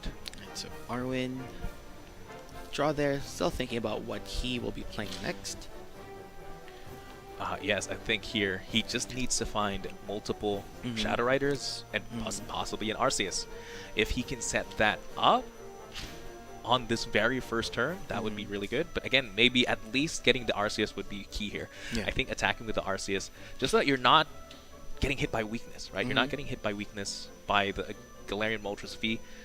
That would be really, really nice. You feel a little bit more safe. Mm-hmm. And Arwen's just deciding what Pokemon he should bring out next. Is he looking for a Lumineon, an Arceus, or maybe even other Shadow Rider in order for him to set up? Because the advantage of having a Shadow Rider Calyrex VMAX the moment it evolves is that you unlock its ability, which basically allows you to attach more energy, making its attack more powerful, making Max Geist more powerful, and also allowing you to draw 2 more cards. I agree there. I believe the longer this game goes, the more it goes to Arwen's advantage, right? Mhm. Because the longer this game goes, that means the more energy comes into play, the stronger Calyrex becomes. And yes, but it's just a matter of can he set that up. But we can't discount as well the Calyrex V. It actually has a very meaningful attack in Shadow Mist. Shadow Mist does 10 damage and stops your opponent from playing any Stadium or Special Energy. So if Sky here actually missed the double turbo energy last turn, He won't be able to attach. Yes, Possibly attack. Yeah. yes. So, but luckily Sky was able to get it attached this turn, so that is safe. But still, could be a potential move here for Arwen. And But- over here, Arwen uses Adventurous Discovery, basically allow him to search his deck for 3 Pokemon V and then put them in his hand. yeah, and talk about setup. That is a great way to set up. Searching for 3 Pokemon that you need. Drops there the Arceus. And definitely a lot of Vs. So Yes. there we go. He decides to play the switch to bring out his Arceus V in front, and then decides to use Crobat for its Dark Asset ability, allowing him to draw up to 6 cards into his hand. So Okay. let's see what other attacks that or other things that Arwen would be able to do in order for him to start charging up his Pokemon. Yeah, he still has 1 bench space open here. He could opt to bench a 3rd Shadow Rider. That could be very big if he can find it. He would need either an Ultra Ball or a Quick Ball, or just to naturally draw it. Maybe he just opts to attach an energy to the active and pass, which is not too bad. I don't think the Arceus in the active is in any danger of getting knocked out. Potentially. We do know Sky is actually playing... Oh, he evolves the Crobat there into the Crobat VMAX. Very interesting card. But we do know Sky does play the Urshifu V. I believe we talked about it earlier. He plays... Oh, there we go. We see it. He discards an Urshifu VMAX. Urshifu VMAX is a fighting-type Pokemon. Yes, it is weak to Psychic, but Arceus is actually weak to fighting. Yeah. So it's just a lot of back and forth there. Like, oh, you hit me for weakness, but I can also hit you for weakness with Urshifu. And well, Sky definitely making a solid choice. Probably he might not play Urshifu for this current game at the moment. Just him having his Moltres right there is already a something to be frightful about, especially for the tons of psychic Pokemon that Arwen has on the bench. Yeah, I agree. And not only that Moltres could actually take a knockout on anything on Arwen's side of the field except the Arceus. Arceus. Yeah. Yes. So, but again, it's still it'll take a while to power up. The Moltres on the active actually does not have energy in play. But I think here Sky just really wants to get an attack off with the Arceus V-Star here. Yeah. And with the V-Star ability in play still, I fully expect Sky to be able to do that. Just that. And Sky with a quick ball deciding what Pokemon he should be placing down next. And I think he's thinking about placing, and there we go. Oh, there's the Decides Urshifu. to get a Rapid Strike Urshifu V. So that is a fighting type, which is definitely that can definitely dish out a ton of damage towards the Arceus. However, he is weak to Shadow Rider because Shadow Rider is a Psychic type. That's true, but I think the Urshifu has nothing to be afraid of at the moment. Shadow Rider does need a couple of energies to be able to start attacking, and right now there's only 1, right? Next turn, Arwen is potentially going to be attacking with the Arceus, so I don't think that Urshifu is going to get knocked out anytime soon. And there he goes with his Arceus with the Starbirth. And let's find out what two cards that Sky has decided to get in order for him to, start setting up. Yes. I believe it would just be a switch card and an energy. That's all he needs this turn to be able to attack. And there we go. We see it. The escape rope. That was huge. The escape rope was huge because importantly, the Arceus V-Star in the bench has a choice belt. That means the max damage it is doing is 210. Nothing on Arwen's side, a bench, can take 210 damage this turn. That means Sky is taking 2 prizes as well as powering something up in the bench, putting him in a huge advantage. Yeah, most definitely. And Arwen decides to, sacrifice his Lumineon V, and there goes the Arceus V-Star with the choice belt, and also he needs an energy. He needs one more energy here. Opts to attach decided to attach another double turbo energy. Very interesting there. Double turbo energy does have the drawback of doing less 20. So with having 2 attached, you're doing less 40. But since Lumineon only has 170 HP, it actually still reaches. Yeah. So he was able to dish out the knockout regardless of having that minus 40 damage. I think that was a great play. That's why he opted to find the Urshifu V on the bench. He wasn't gonna take a knockout this turn on that Arceus. Might as well take a knockout on something else and power up the Urshifu V to essentially take that knockout next turn. And if you look at how he positioned his energy cards in play, Arwen has a chance to make a comeback possibly, and basically Sky is just thinking about the possible strategy on what could happen next. So if he decides to knock out the Urshifu, then Moltres has the ability to charge up the Darkness Energy currently attached to Urshifu and then allow itself to dish out a more powerful attack. Or whenever the Galarian Moltres gets knocked out, he could just forward his Urshifu V and possibly evolve and dish out an even deadlier attack to Arceus. 100%. I think Sky here playing it absolutely perfectly, like trying to essentially get that checkmate on board, sort of like chess, right? And he's poised really to try. He's really close to that. I mean, Arwen here on the other side of the field only has 1 energy at the moment. I don't think he can really deal with the Urshifu V this turn. He would need a lot of Shadow Riders. It's possible, right? He could go double Shadow Rider VMAX, Underworld Door 2 times, get an attachment for turn. That means it would have 3 energy, and with that 1 psychic in the active, that's 120 damage. 120 damage with a boss potentially. That's a knockout on the Urshifu. But again, like you mentioned, even if that happens, the Galarian Moltres is set up. Is going to get set up. Yeah, so because definitely all Sky needs is just attach any random energy card that he has, and just use that Dire Flame Wing's ability in order for him to fully charge up and dish out an attack. Yeah, again, the Galarian Moltres can power itself up, and we know Sky is playing a lot of different energy, right? Darkness, DTE, fighting energy. So either one of the any one of those, right, can pay for the last energy cost. But we'll have to see here what Arwen goes for. I wouldn't blame him to just go for an attack here. Just the Trinity Nova attack, maybe opting to just power up a Shadow Rider. Because technically the V-Star in the active is safe this turn. Oh, and he opts for the boss towards the Galarian Moltres. And it looks like that he'll be attaching the double turbo energy to Arceus V-Star and opting to charge up his Pokemon on the bench. I like this play. Yes, you're doing damage onto the potential threat. And essentially you're doing 180 damage. Galarian Moltres does have 220 HP, I believe. So it does have 1 attack in it, right? Because the Aura Burn attack does 30 damage to itself, so it can still do 1 attack. And there we go. We see the Trinity Nova attaching to 3 different Shadow Riders, but Sky does have the Air Balloon here. He does have the Retreat. He has the energy attachment on the Urshifu as well. That means Urshifu is going to be doing 150 damage to the Arceus, taking a knockout. And yeah, and essentially going up 2 prizes, just looking for one more knockout.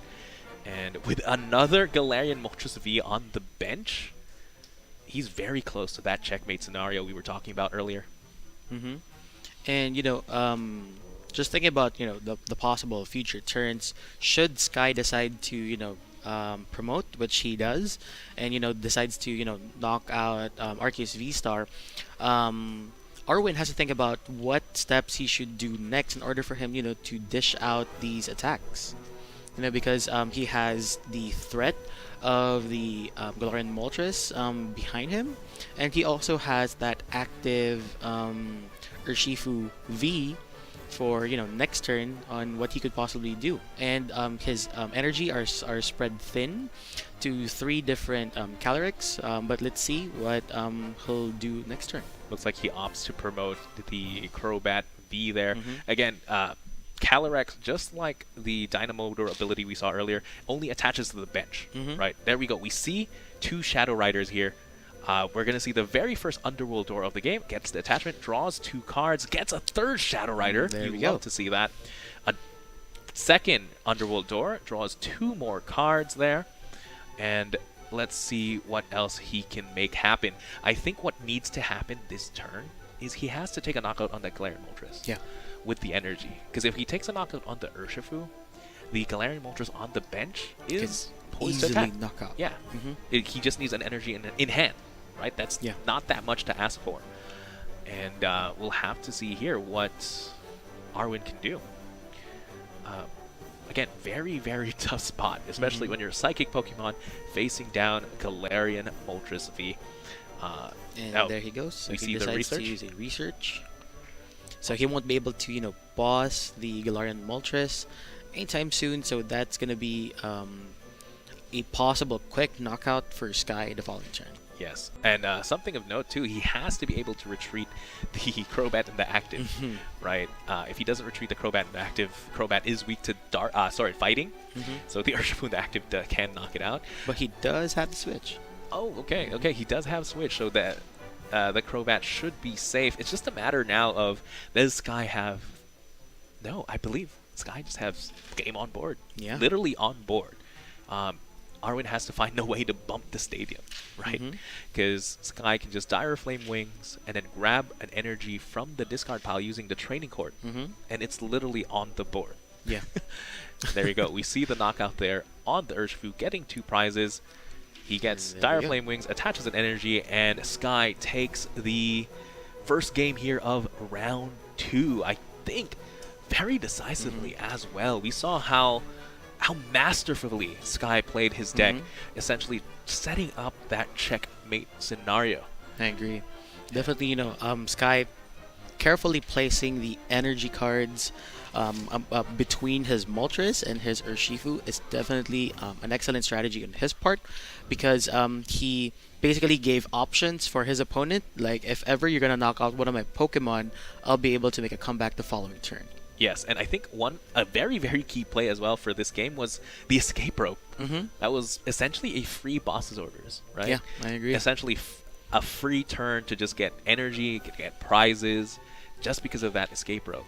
I think Arwen wanted Arceus to take that hit, right? Because Arceus does get one shot by the Urshifu anyway, so might as well, eat up a hit before you go down. But because of escape rope, essentially, that's not going to happen. I'm going to take 2 prizes this turn, and that's exactly what Sky did.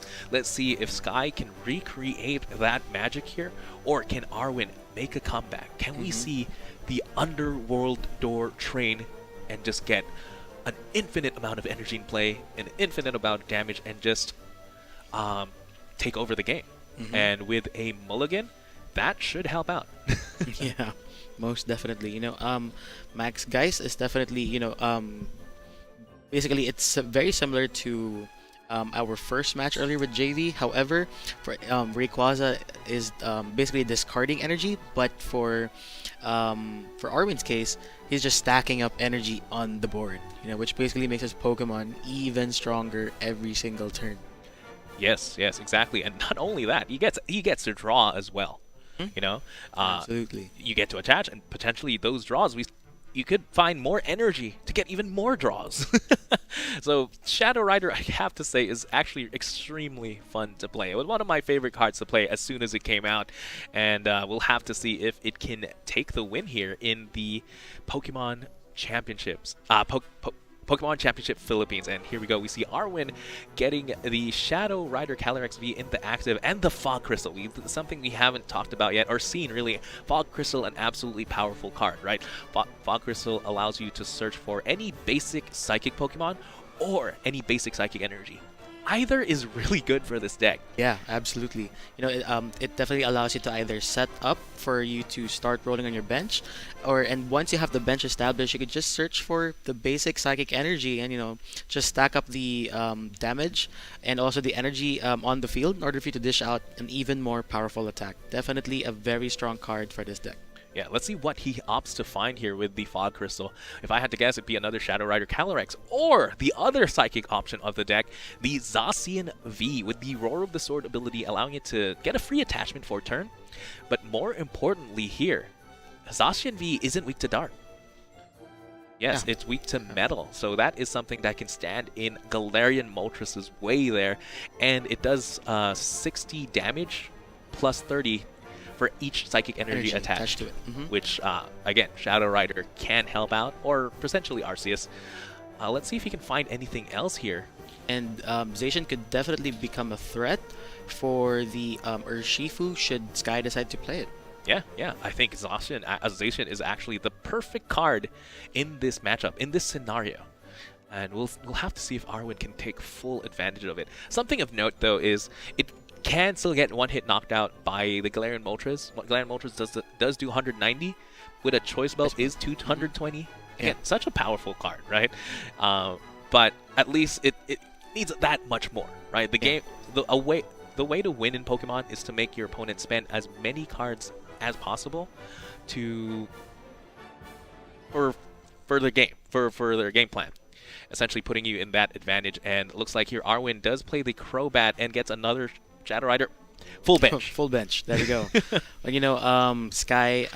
Basically, Arwen giving Sky the option to choose whichever he wants to knock out next. And with Zacian's Roar of the Sword ability, he decides to attach a Psychic Energy to his Arceus V. Yes, that means all Arceus needs next turn is another attachment, and he can essentially attack with the Trinity Nova attack, trying to save an attachment there. And let's see now what Sky can respond to. I think Arwen just the perfect turn one, right? Yeah. You have everything you want in play. You got that extra attachment thanks to Roar of the Sword. Let's just see here now how Sky can respond to this.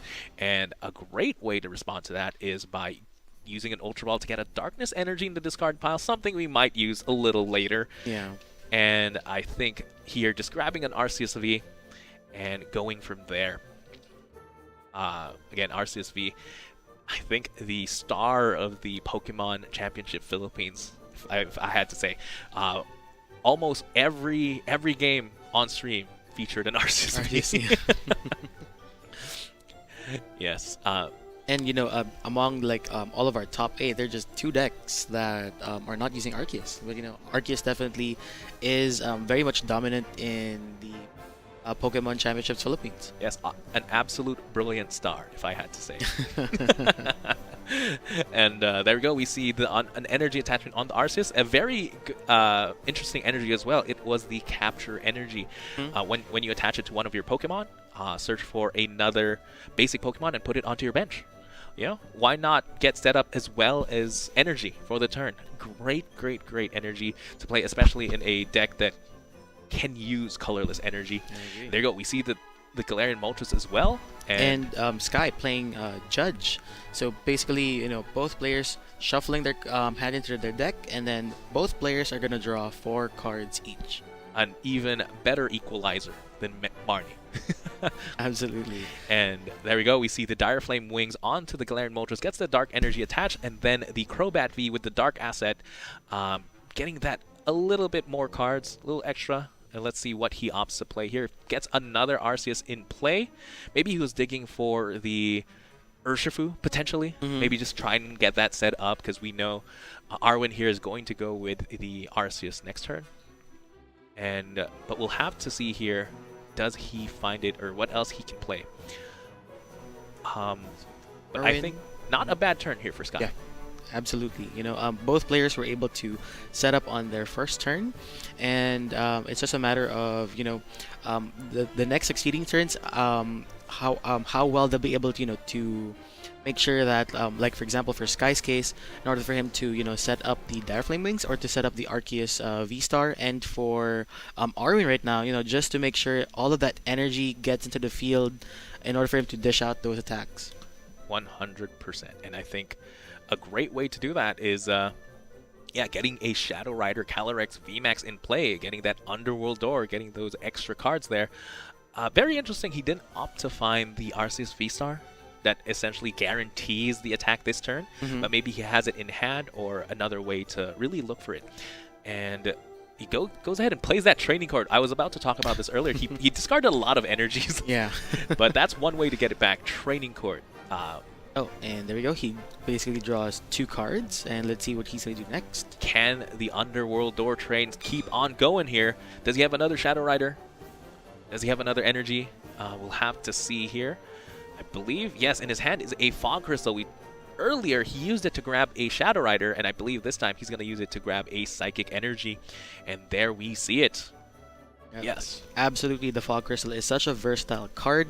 Either allowing him to set up for the first turns, or to just to continuously get more energy cards, and just charge up all of his Pokemon. Yes, yes. Very, very powerful and flexible card in this deck.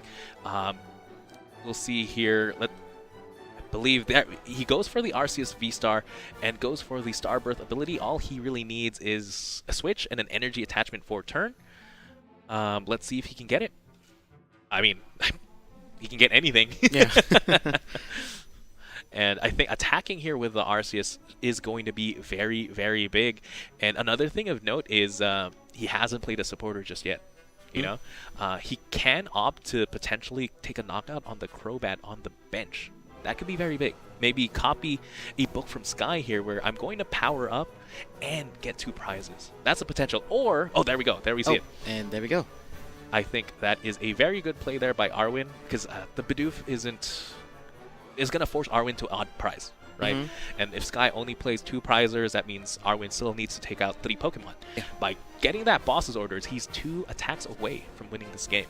So very, very good play there. Let's see where he opts to attach this. Again, just so much energy acceleration Much energy here. and so much Pokemon. The possibilities are just endless. He could just decide to stack it all in one Pokemon. The advantage there is that they could dish out attacks the following turn. However, you are placing a target on their backs. Yes, 100% there. I think here Sky, not quite sure what the game plan is. He can't take a knockout on the Arceus, the active, right? I think he has to find a way to either take a knockout on a Crobat V on the bench, or I think that's the only thing he can knock out at the moment, just to really get back into the prize race. And again, he does have the Arceus V-Star already. He hasn't used his V-Star ability just yet, so he can find whatever he needs. Maybe he does value just getting damage on the field onto the Arceus, but we'll have to see. And just to also note that for his Arceus, he was able to attach an energy for this turn, a double turbo energy, which decreases his attack from 200 to 180. However, he did attach a choice belt, giving him a plus 30 damage. Yeah, so 210. A little bit just out of reach to really boss up the Zacian V. Yeah. But I think, actually, 210 damage, that's enough to take a knockout on the Shadow Rider Calyrex V, if I'm not wrong. Yeah. Absolutely. So I think that is probably the more preferred target than a Crobat, but let's see if he can find it. Again, Yeah. I always any ask. 2 cards. I always ask, can he find it? With Arceus V-Star, you can find whatever you want. Definitely. But let's see what he opts to play here. An Ultra Ball, so he decided to discard a Marnie and a Crobat VMAX. And I'm not pretty sure what he is going to search for next. I'm going to call Bibarel, I believe. Yeah. So with Bibarel, the Industrious Incisor ability allowing him to refresh his hand every turn if he needs to. And looks like he just goes for the Professor's Research here, discarding his entire hand, drawing 7 cards. That means I don't think Sky has a way to take a knockout this turn. However, he would be able to dish out damage to the Arceus VMAX instead. It's not a knockout, but it definitely counts for something, definitely. Yeah, it definitely counts. 210 damage is not damage to scoff at, but sometimes, if your Pokemon has 70 HP left, it might as well have full health if you're not going to take that knockout, because you can always retreat it, and you could always retreat it, forcing your opponent to have that, again, just to have that little extra card, the extra boss's orders to really take those prizes, or potentially set it up for an Urshifu VMAX play to snipe it on the bench next turn. Urshifu VMAX does have the G-Max Rapid Flow attack, doing 120 damage to 2 Pokemon, and that should definitely reach the Arceus V-Star there. And Sky attaching an energy to his Pokemon in a very strategic way. So as you can see, there are now a lot of energy on his field, but they're definitely scattered across the board. So should Arwen decide to knock out any of his Pokemon from the bench, then he could definitely recover from this. Yeah. Again, just skillful plays by Sky, something we were accustomed to at this point. And now it's up to Arwen here let's see how he responds. I think he is poised to get a knockout potentially. Let me do the math here. There's a lot of energy in play, and a Shadow Rider does 30 for each. There's 1, 2, 3, 4, 5, 6, 7, 8. 8 times 3, that's 240 damage. So he only needs 2 more energies in play to take a knockout on an Arceus V-Star. Yeah, basically anything on the board. Yeah, that is true. Anything on the board. 2 energies, and with 2 Shadow Rider VMAX, I believe there's 3 or 2. Yeah, that should be pretty easy to get, especially with the training court as well, just getting an energy from the discard pile. And something he could play as well is the boss's orders on Galarian Moltres, right? Essentially taking out a threat. And but again, just taking a knockout here should be big. Any knockout, just to get ahead in the prize race, so that even if you lose a VMAX, you can still win the next turn. Yeah, I agree. And definitely Arwen is taking great advantage of that Underworld Door ability by Shadow Rider Calyrex. Definitely attaching more energy, making it more powerful, and then drawing 2 more cards. Yes, looks like he opts for the Adventurer's Discovery here, something we've seen earlier. A key thing here is it searches for a Pokemon V, and that could be a Pokemon VMAX or a basic one. So you see here he grabs a Shadow Rider Calyrex VMAX. Again, such a versatile card as well, right? Absolutely. And also possibly another V-Star card, right? Yeah. Looks like he grabs a Luminion V for next turn, just so that he has access to any supporter he wants if a bench brace frees up. And yes, looks like now Arwen here doing the checkmating of his own. With this much energy in play, even if an Shadow Rider gets knocked out, he could still potentially get a knockout. Absolutely. He's thinking on where to, spread his energy across, and he's doing very strategic moves about it. Yes, I believe here all he's really looking for is a way to switch out the Arceus V-Star in the active without having to discard energies, right? Because if you're discarding energies, that's less. Arceus V-Star has 2 retreat costs. That means that's less 60 damage, and I think that's just what he has to do here. But is that still enough? Again, so many energy, so much math to do. There's the attachment for turn. That's the basic attachment for turn. Every single attachment before that was an Underworld Door, and it looks like it is. He goes down to 2 prizes. And with basically 9 psychic energies on the field, that's just amazing and stunning. He can basically knock out any Pokemon at this point. Yes, looks like here Sky goes for the, I believe that was an attachment for turn and an energy switch. Just to pay for the Galarian Moltres' attack here. Galarian Moltres does go down to 190 HP. Can Arwen take the knockout? He gets the Choice Belt. That definitely helps out.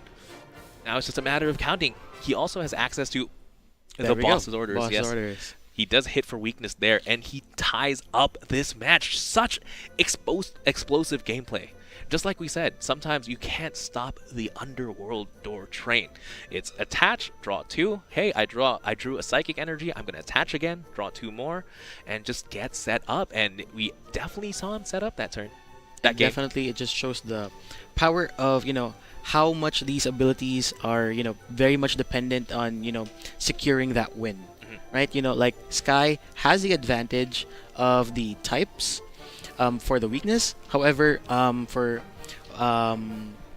the other case for Arwen, he has the Shadow Rider Calyrex's ability, just to make sure that he gets those energies in play and then draws 2 more cards in order for him to be in order for him to get the cards he needs to think about other strategies, possibly just like what he did with the boss's orders, or possibly drop more energies and more Pokemon in order for him to continuously spam that ability. It's not just the Shadow Rider Calyrex's ability to carry this game, though. Is actually the combination of everything in his deck.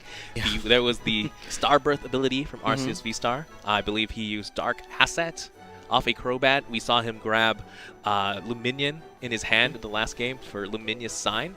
And let's not forget, at the very start of the game, he did Roar of the Sword. Yeah. So literally every ability helped get this win. And don't you love it when there's so much synergy in one deck? Yeah.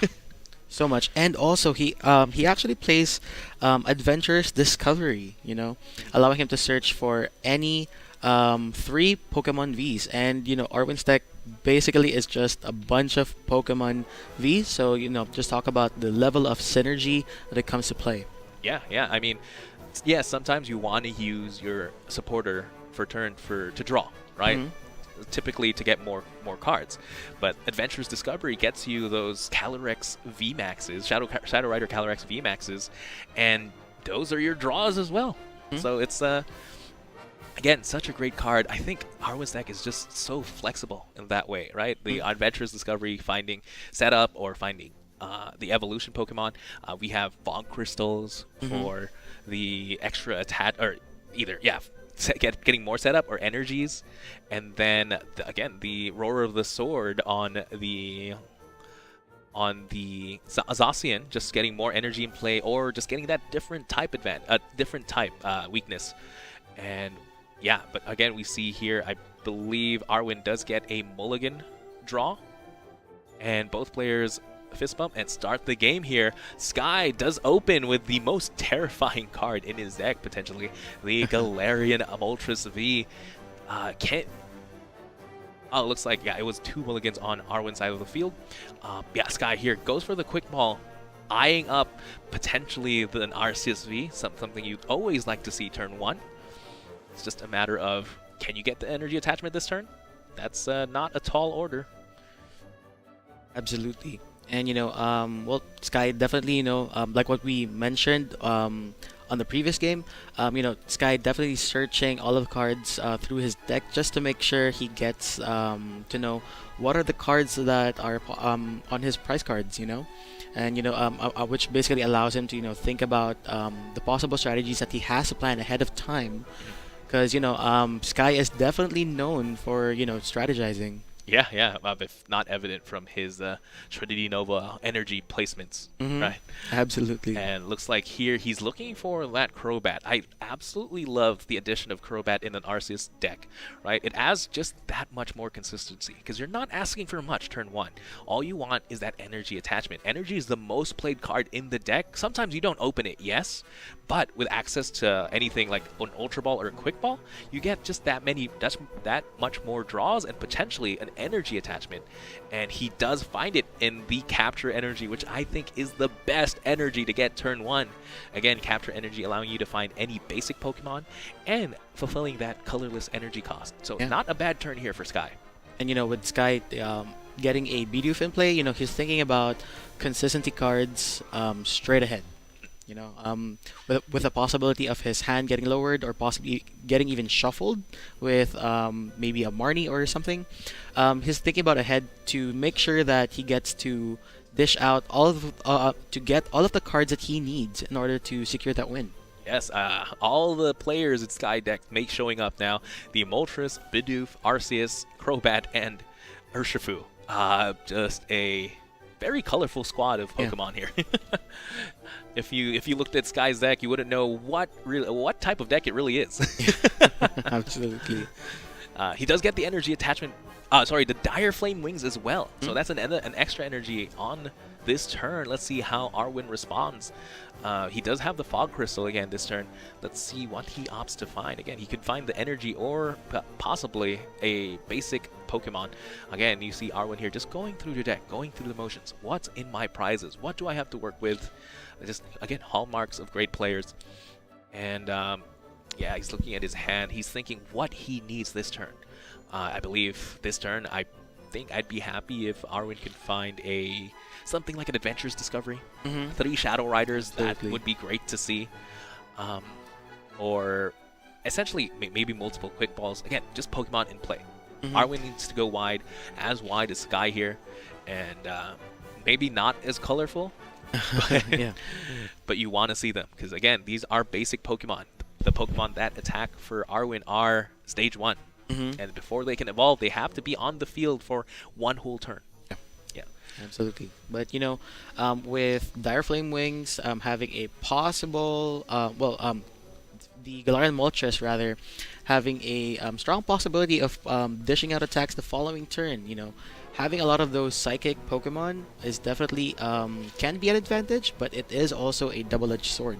Because when Moltres starts dishing out those attacks on those psychic Pokemon, then that's the beginning of the downfall of the deck. 100% agree there. But luckily here, the Pokemon in the active is Arceus. Arceus isn't weak to Dark, but fighting. But as you can see, there's still an Urshifu to deal with as well. Maybe here, Arwen might be going for the Shadow Mist. Yeah.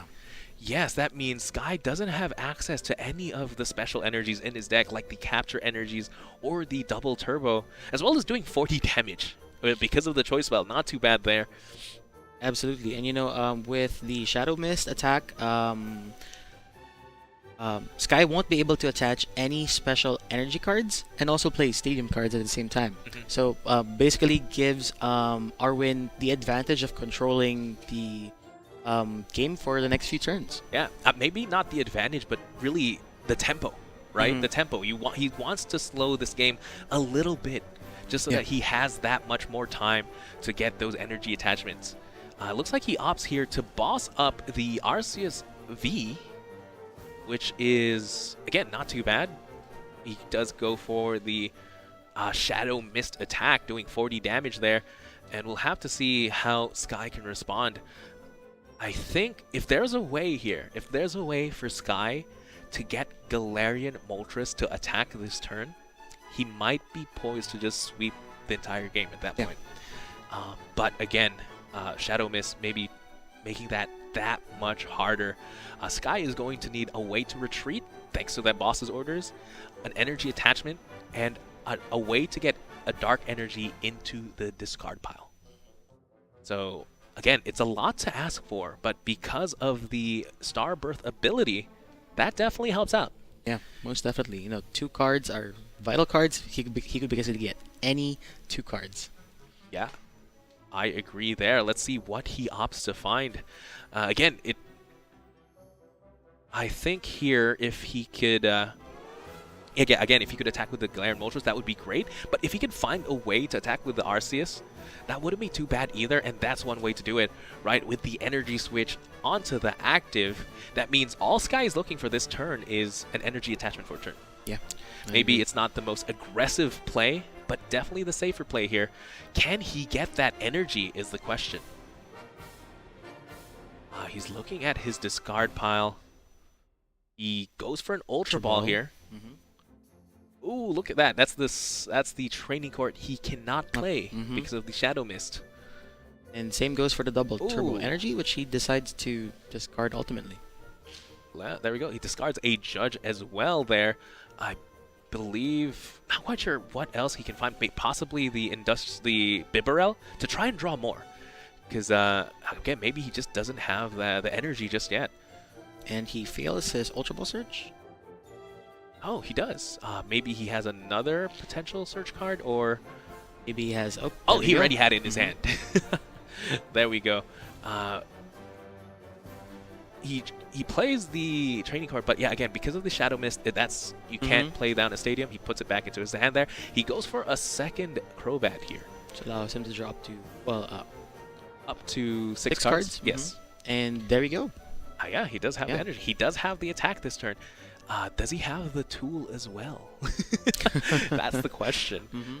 If he finds the tool, that's actually another great way to get advantage, right? That's probably even better than attacking with Galarian Moltres. But no, it looks like 180 damage there onto the active Shadow Rider. Let's see how Arwen can respond here.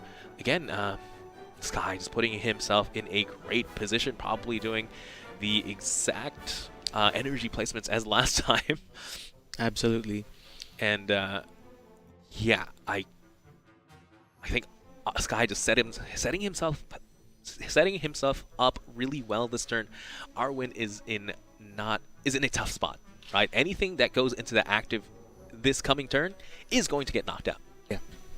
It's either because of a Moltres, it could be because of an Arceus, or it could be because of the Urshifu there. And that is sometimes the advantage of playing such a colorful deck. I agree. And, with Arwen having only 3 Pokemon in his field, he definitely needs to think about what he should do next in order to secure the succeeding turns. Yes, I believe if I was Arwen, he needs to take a knockout this turn. Yeah. Somehow he has to take a knockout this turn, because the guy is poised again to take a knockout the next turn, like this coming turn, and potentially each succeeding turn. So you have to get ahead of the prize race here, and we'll have to see if Arwen can do just that. And again, Starbirth just helps out so much in that way. However, I don't think there's an energy attached to that Arceus in the bench. Yeah. So the best attack he has at his disposal is the Shadow Rider. Unless he plays something like an energy switch potentially, but I don't think he does. I don't think Arwen has a good attack here. Yeah, I think we'll have to see what Arwen decides to do. Possibly this is just another turn to set up here. And again, that means he's going to fall behind the prize race. But we'll have to see here. We'll have to see what Arwen can cook up for us.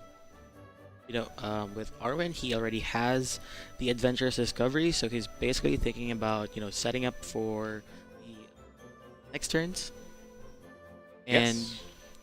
yeah, well, let's see what are the 3 Pokemon Vs that he decides to get. I wouldn't be surprised at all if he just decides to grab 3 Shadow Riders. Again, that is the key of his deck. That's his energy acceleration. That's his attack. That's his draw.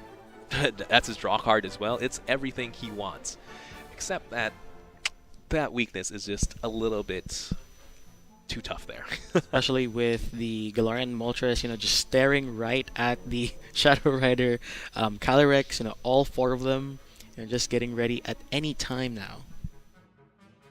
Yes. I agree there. Again, it's just a matter of what else is he going to do this turn? Does he opt to retreat the active potentially? Does he? Maybe he just goes for another attack. Maybe he just goes for another Shadow Mist there, opting to just, the Shadow Rider. Something's going to go down this turn. Might as well be the Shadow Rider with the damage, right? But we'll have to see here. Yeah, he hasn't attached quite yet. He does get 1 attachment here. And, just which Pokemon will he place it to? And he decides to place it on one of his bench Shadow Rider Calyrex Vs, and, just passive return. Oh, no, he decides to attack, rather, with Shadow Mist. Yeah, that means that active, the active Arceus is down to 200 HP, which is a little bit easier to hit. But we'll have to see here what Sky ends up doing. He can end up just attacking again with the Arceus, really setting up even further. Yeah, absolutely. There's also a possibility that, maybe we could also see other Pokemon aside from Galarian Moltres and Urshifu attack. An interesting play that is open to Sky here is he goes for the Marnie, but the play I was thinking of, he can boss up the Crobat V on the bench and go for a big VMAX Rapid Flow, Gmax Rapid Flow, and take 4 prizes. Yeah, that would be amazing. Yeah, that was open to him, but maybe opting for the little bit safer play here. And again, he is, no matter what, Sky takes 2 prizes here. He must feel good about, because those are the first 2 prizes of this game. And there we go. So he decides to retreat and then forward a barrel, And which goes for then the uses an escape rope. escape rope. Such an amazing play. Yeah, very, very good there. Again, maybe he opts to, he doesn't want to take a knockout on something with damage, maybe saving it for a Gmax Rapid Flow turn, and potentially taking a knockout on something else. And it's very interesting. A lot of mind games go here, because no matter what Arwen promotes, Sky probably has an answer to, but he hasn't telegraphed it yet, right? He hasn't attached for turn, and he possibly has the attach here. He goes for the Crobat, which I think is a great play. A great play. You know, if something is going to get knocked out, might as well be something that's not attacking or doesn't need to evolve. And he goes for the Galarian Moltres. And let's see here if he has the energy attachment for turn. Doesn't even need it because of the Dire Flame Wings ability, getting that energy from the discard pile. And the Aura Burn attack for 190, taking the first 2 prizes of this game here. Galarian Moltres taking 30 damage to itself because of its Aura Burn attack, but you know, it's a very, very strong card right now, and you know, Arwen has to think about what he should do next in order to, you know, start countering his opponent. Yes, very interesting here. He opts to go into the Arceus V-Star. Let's see if he can get some Shadow Riders in play. We see one. There's the 1 VMAX and the Fog Crystal. That means he has the energy. He gets to draw 2 here. He needs around, again, it's a lot of math here to draw, but he needs a lot of energy to take a knockout on the Galarian Moltres. Yeah, we'll have to see here. I don't think he can attack with the Arceus unless, again, he has the energy switch, because, again, the Underworld Door only attaches to Psychic Pokemon. Absolutely, and you know, Arwen's just thinking about, you know, how he can, you know, start getting the Shadow Rider Calyrex train going in order for him to, you know, just to really capitalize on that ability, because there is a possibility that Arceus might not be able to attack. However, there may be a foreseeable switch that could possibly happen. I believe he would need around 6 energy in play plus a choice spell to take a knockout on the Galarian Moltres, or 9 energy. I don't think there's a way for him to get... Oh, no, 7 energy, sorry. Oh, and there we go. So he gets a Professor's Research, and, you know, I'm pretty sure he's hoping that he'll be able to draw into something that he'll be able to utilize. Looks like he just goes for the Handshake. I was thinking he was an attack there. Looks like he couldn't find the energy. That means Sky here takes Game 2 of the Pokemon Championship Philippines, and he is essentially 1 game away from becoming the overall champion. Yeah, I agree. You know, very, very good play for Sky, and also for Arwen. You know, both players really showed their command and their mastery of, you know, the decks that they have decided to play with. Yeah, 100%. I mean, this is the second Game 3 of the stream here, and again, each player did get a win off the other. We got to see the power of Shadow Rider Calyrex sometimes. When the train gets going, there's no stopping it, but it's just a matter of really getting it going there. But again, masterful plays by Sky, getting the right energy attachments, and just great setup all around. Again, just have to congratulate both these players. Huge congratulations to Sky, essentially guaranteeing him a spot in a top 4, actually. So no matter what, he's going to Worlds. Yeah, and such an amazing run, you know, for all the players today. You know, which basically, you know, just shows how much dedication that they place into, you know, making sure that they get to play at their best, and you know, to also become really good examples for our community members here in the Philippines, especially. Great, yeah, exactly. I mean, I think I've said it so many times before, these players are the best of the best for the Philippines. They are Pokemon masters of their own right, and you can definitely see it in the streams, in the games we've seen on stream, right? They go through their decks, they know exactly how to play them, where it goes, what's in their prizes, and all that. And I'm excited to see the last game. Again, there's only one more game in stream, and that game will determine who the champion will be. And I'm at the edge of my seat. I need to find out. Absolutely. But there's one thing for certain. It's definitely an Arceus world for the Philippine Championship right now. Definitely. Maybe a lot of people just loving that new Legends Arceus game. But yes, I mean, in top 2, it's guaranteed, right? It's guaranteed that the top 2 decks are going to be Arceus V variants. One of them we know for a fact will be Sky Mendoza's Arceus with Galarian Moltres and Urshifu, the very colorful deck, and Bibarel. Let's not forget Bibarel. Yeah, definitely absolutely. put in work there, and we'll just have to find out who his opponent is going to be. But again, just that game was so explosive, right? I don't think it's just a matter of you can't really waste your turn. Yeah. Every single turn mattered there. Every single energy attachment, every Definitely single counts. supporter played. Again, one of the most explosive things was the escape rope. Yeah. You know? Absolutely. Him deciding to promote the Bibarel was something that basically shocks a lot of people, and then he decides to dish out the escape rope, and then boom, he gets to decide whichever the opponent decides to forward. Sky already has a strategy in mind. Yes. Most definitely. No matter what, right? No matter what you promote, I have an answer to it. Not only that, in the first game, the escape rope was actually absolutely huge, right? Yeah. The Arceus, he wasn't going to take a knockout. Arceus V has 220 HP. The max he was doing was 210. However, he saw, right, that everything in his opponent's bench had less than 210 HP. And again, that escape rope, absolutely huge. But again, we're going to go ahead and take a quick break before we go into the final match of the Pokemon Championship Philippines. Don't go anywhere. It should be very, very exciting. We'll see you guys soon. Pokemon Card. Decide who goes first in a game of scissors, paper, stone. Be a good sport and go and shake each other's hand. 60 cards in a deck, grab it and place it on the deck zone. Draw 7 cards per man, now baby that's your hand. So many types of cards in a Pokemon training card game. Pokemon cards and trainer cards and energy cards, they're not the same. Make sure you have your basic Pokemon card in your hand. Place it in the active spot, wait on the bench, think of a plan. Now take the first 6 cards of the deck, go on and set them aside for the prize. Now your prep is done, go and have some fun. Brace yourself, the battle starts in 3, 2, 1.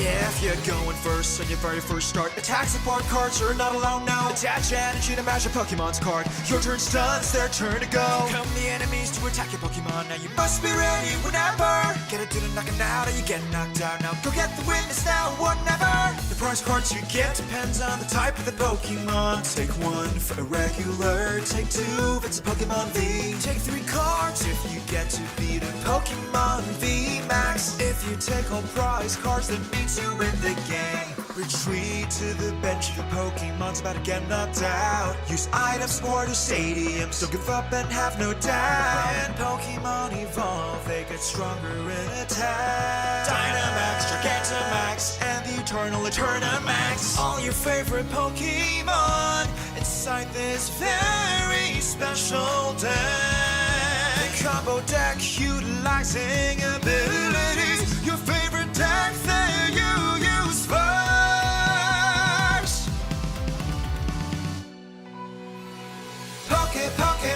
Pokemon Card. My passion burns brighter each and every time I battle. No matter how old I get, never want to forget. Pokemon Card. Victory or defeat,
Pokémon, Pokémon card. Decide who goes first in a game of scissors, paper, stone.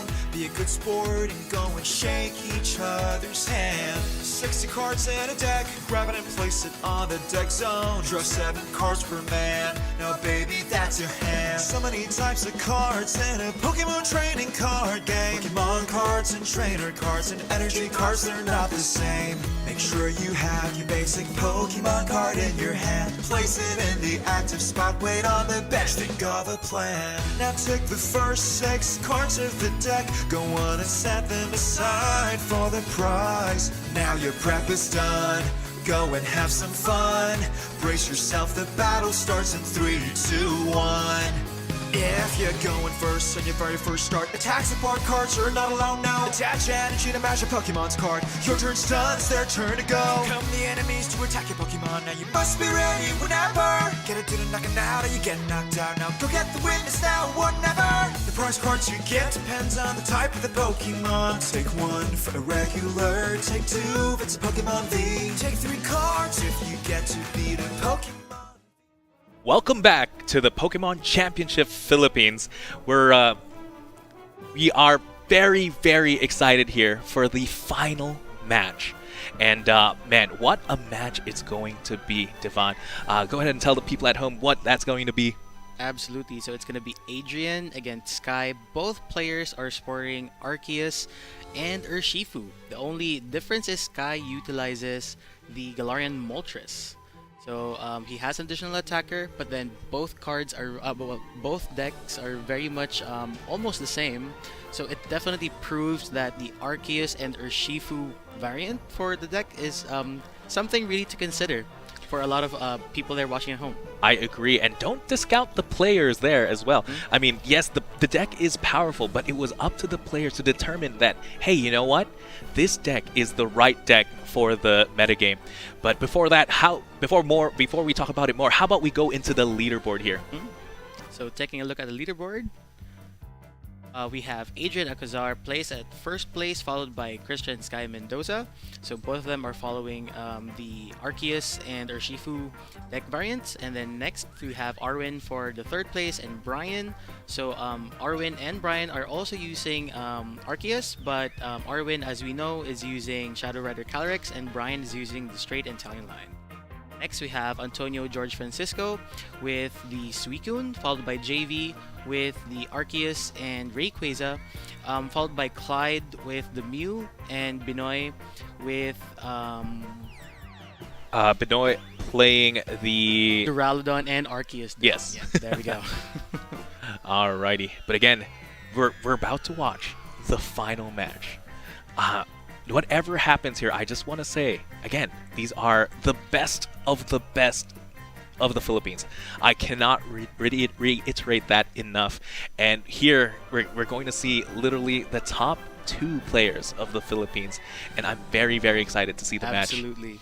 And you know, for those watching at home, both players are still setting up, so you do have time to get your popcorn, because all of the players here in the Philippines absolutely know that when Adrian and Sky go up for a match, this is definitely going to be a treat. Honestly, I have no idea how you're going to be eating, though, because I'm going to be biting my nails the entire time. It's going to be tense here, especially coming from players with this caliber, this amount of caliber. And again, just both players really determining that, hey, you know what? I think Arceus is going to be really popular. Well, how about I play Arceus, but also the answer to Arceus as well? So again, Absolutely. Great players playing great decks, and yes, let's go ahead and check in on them right now.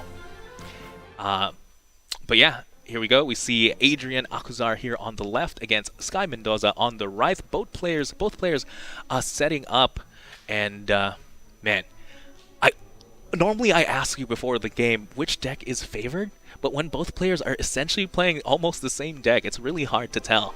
So it really does come down to a battle of skill and a little bit of luck, right? Absolutely. And you know, well, Adrian has the also has the solution for the weakness against Arceus. He does play Dunsparce, which is which basically allows him to protect his Arceus. However, that is going to be a double-edged sword because Sky also utilizes Arceus. So Adrian has to, just think about um, other possible plays, and also for Sky, it's all about the techs that they have. So the both lists are great, and it's really up to the players. And just like what you said, a whole lot of luck. Yes, definitely. And that luck starts with the coin flip, and we see here Sky going first, and going first is absolutely huge. Again, we've talked about it before. Getting the first attachment for turn essentially puts the tempo on your side. And Sky here does get that attachment. He attaches a Dark Energy onto that Arceus. That means it's 1 DTE away from getting an attack here. He also goes for... we also see the Urshifu and the Galarian Moltres on the bench. Again, the Urshifu going to be the key card in this matchup, but it's not bad. Getting a Galarian Moltres on the bench as well is not too bad. Because something we didn't talk about here is that technically, Adrian Akuzar does not have a weakness to exploit with the Galarian Moltres. He's not playing any Grass-type Pokemon. Precisely. Yes. So that's definitely an excellent strategy for Sky to, definitely dish out the Galarian Moltres. And it's just another way of energy acceleration, right? Something we've seen from Sky is he also plays the energy switch. So, getting that energy on the Galarian Moltres could potentially be energy anywhere. The only thing missing on Sky's side of the field is his trusty Bidoof. As he passes the turn here to Adrian Akazar, gets the DTE, absolutely huge here. Sometimes just hard drawing the double turbo energy to be able to Trinity Charge on the first turn. Sometimes that's exactly what you need to become the Pokemon champion, right? And there we go. We see the Urshifu on Adrian's side of the field. He goes for a quick ball here. Let's see what he opts to find. Looks like again, we talked about it before. Hallmark of a great player, just taking your time really to go through the deck, understanding what's in my prize, what do I have to work with, and playing around that. But yeah, he goes for a quick ball here. I wouldn't blame him to find the Bidoof just for added consistency in the following turns. Or maybe another Arceus to power up, potentially. Again.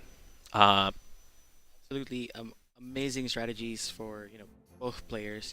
Adrian just being very careful and thinking about what direction he's going to go into next. Adrian just decides to, just send out a Bidoof.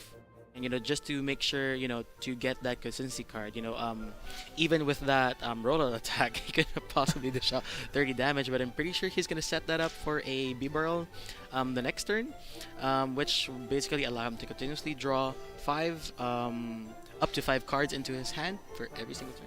Yeah, more importantly, actually, just to talk about it real quick, one of Sky's favorite cards to use is Escape Rope. We've saw him use that to great success in the previous round. And Adrian here, by benching a single prize Pokemon, means that escape rope is essentially useless for an entire game now, right? If he plays it, Adrian has a free single prize Pokemon to promote, and going into odd prizes in a game of Pokemon is not something you like to do in a format where you can take 2 prizes a turn, right? So I think absolutely heads up here by Adrian. Just Bidoof, the little Bidoof there is the perfect answer for future-proofing and the escape rope. We see here a judge played by Sky Mendoza, the great equalizer. Both players essentially shuffle their hands into the deck and draw 4 cards. And man, I'm sure Adrian is glad he benched that Bidoof now, right? Absolutely. Because if he decides to just keep the Bidoof, then definitely he won't be able to set up his Bibarel and, having more difficulty to have his deck set up. But yeah, absolutely judge the greatest equalizer. It just shows a lot of luck for both sides, and I think it's such an amazing card. Yeah, something we forgot to talk about as well is that Adrian did Trinity Charge earlier, and it opted to attach a Fighting and a Darkness Energy, opting to not use the 3rd attachment there.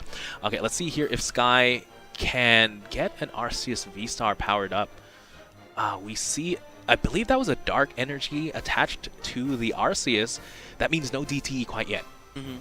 Looks like Sky actually opted for a Trinity Charge instead, powering up his own Urshifu. Now it's just it's a battle of the Urshifus here, and just like we said, I'm sure Adrian was glad to power up to bench the Bidoof because now it's a Bibarel. So the judge to 4 was essentially a judge to 5 now.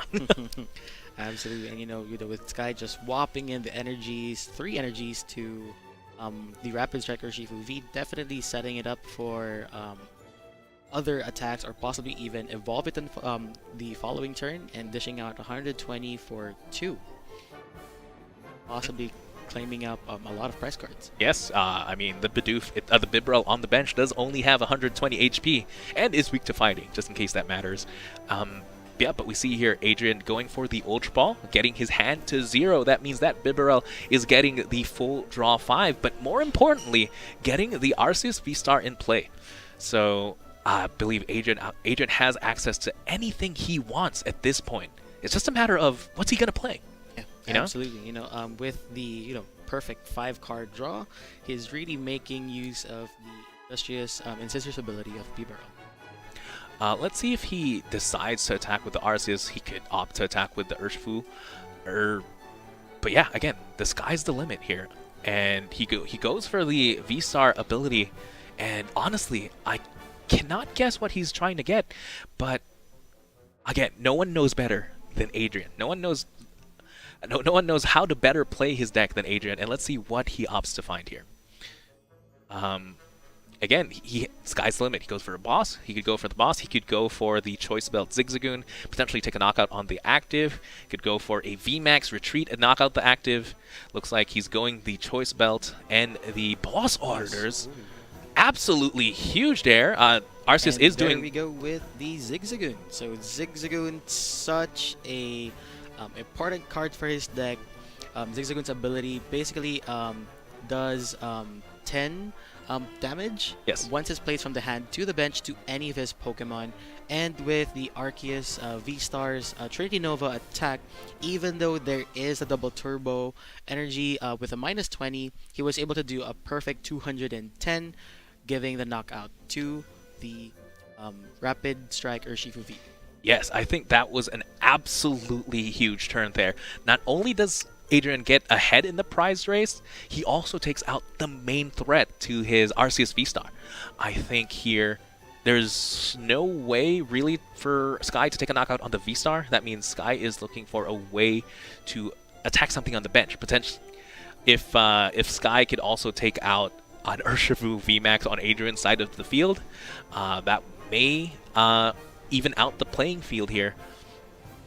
We see him go for the Dark Asset ability again here, drawing up to 6 cards. Such a powerful ability on a basic Pokemon.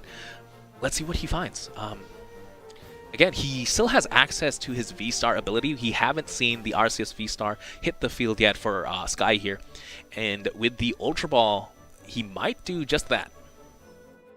And yeah, he goes ahead and discards a Professor's Research and his signature Escape Rope there.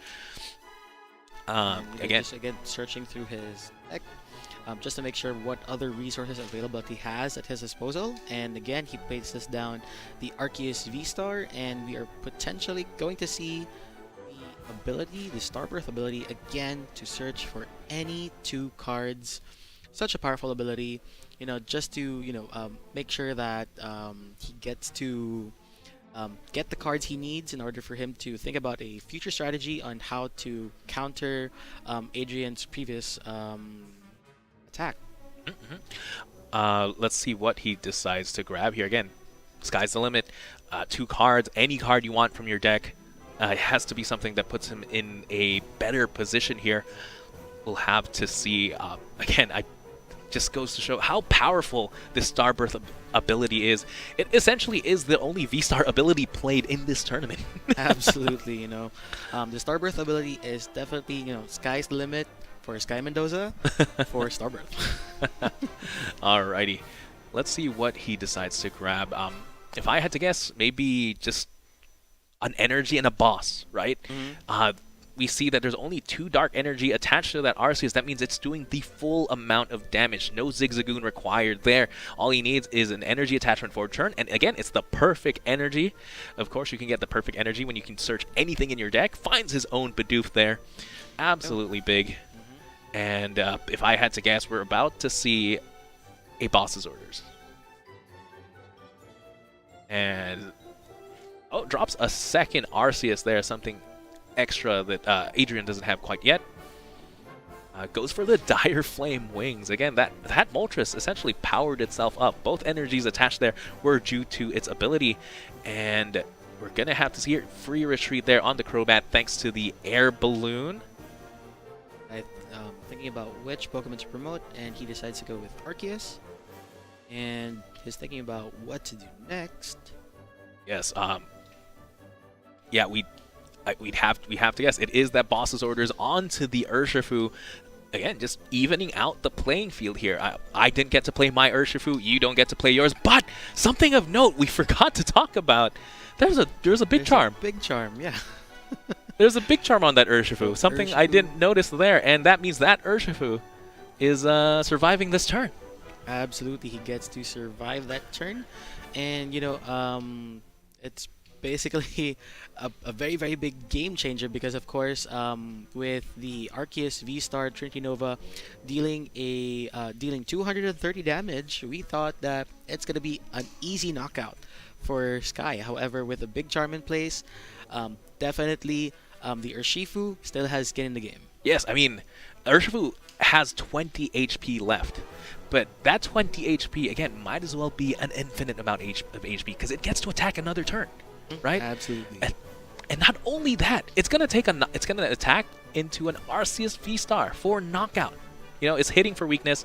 It does 100 Furious Blows there for 150 damage. Arceus only has 280 HP. And Adrian going down to two prizes to Sky's 6 here. Let's see what he opts to attack with next. Sky decides to promote his Crobat with the Air Balloon, and you know, he's just thinking about what to do next, so he decides to attach a double Turbo Energy to the Arceus V, and then does a Pal Pad, which allows you to shuffle 2 supporter cards from your discard pile into your deck. So yeah, he decides to get a boss and also a judge card. Yeah, very interesting there, shuffling in the judge and the boss. Again, it just makes your deck that much more consistent. The more supporters you have in your deck, the more consistent it is.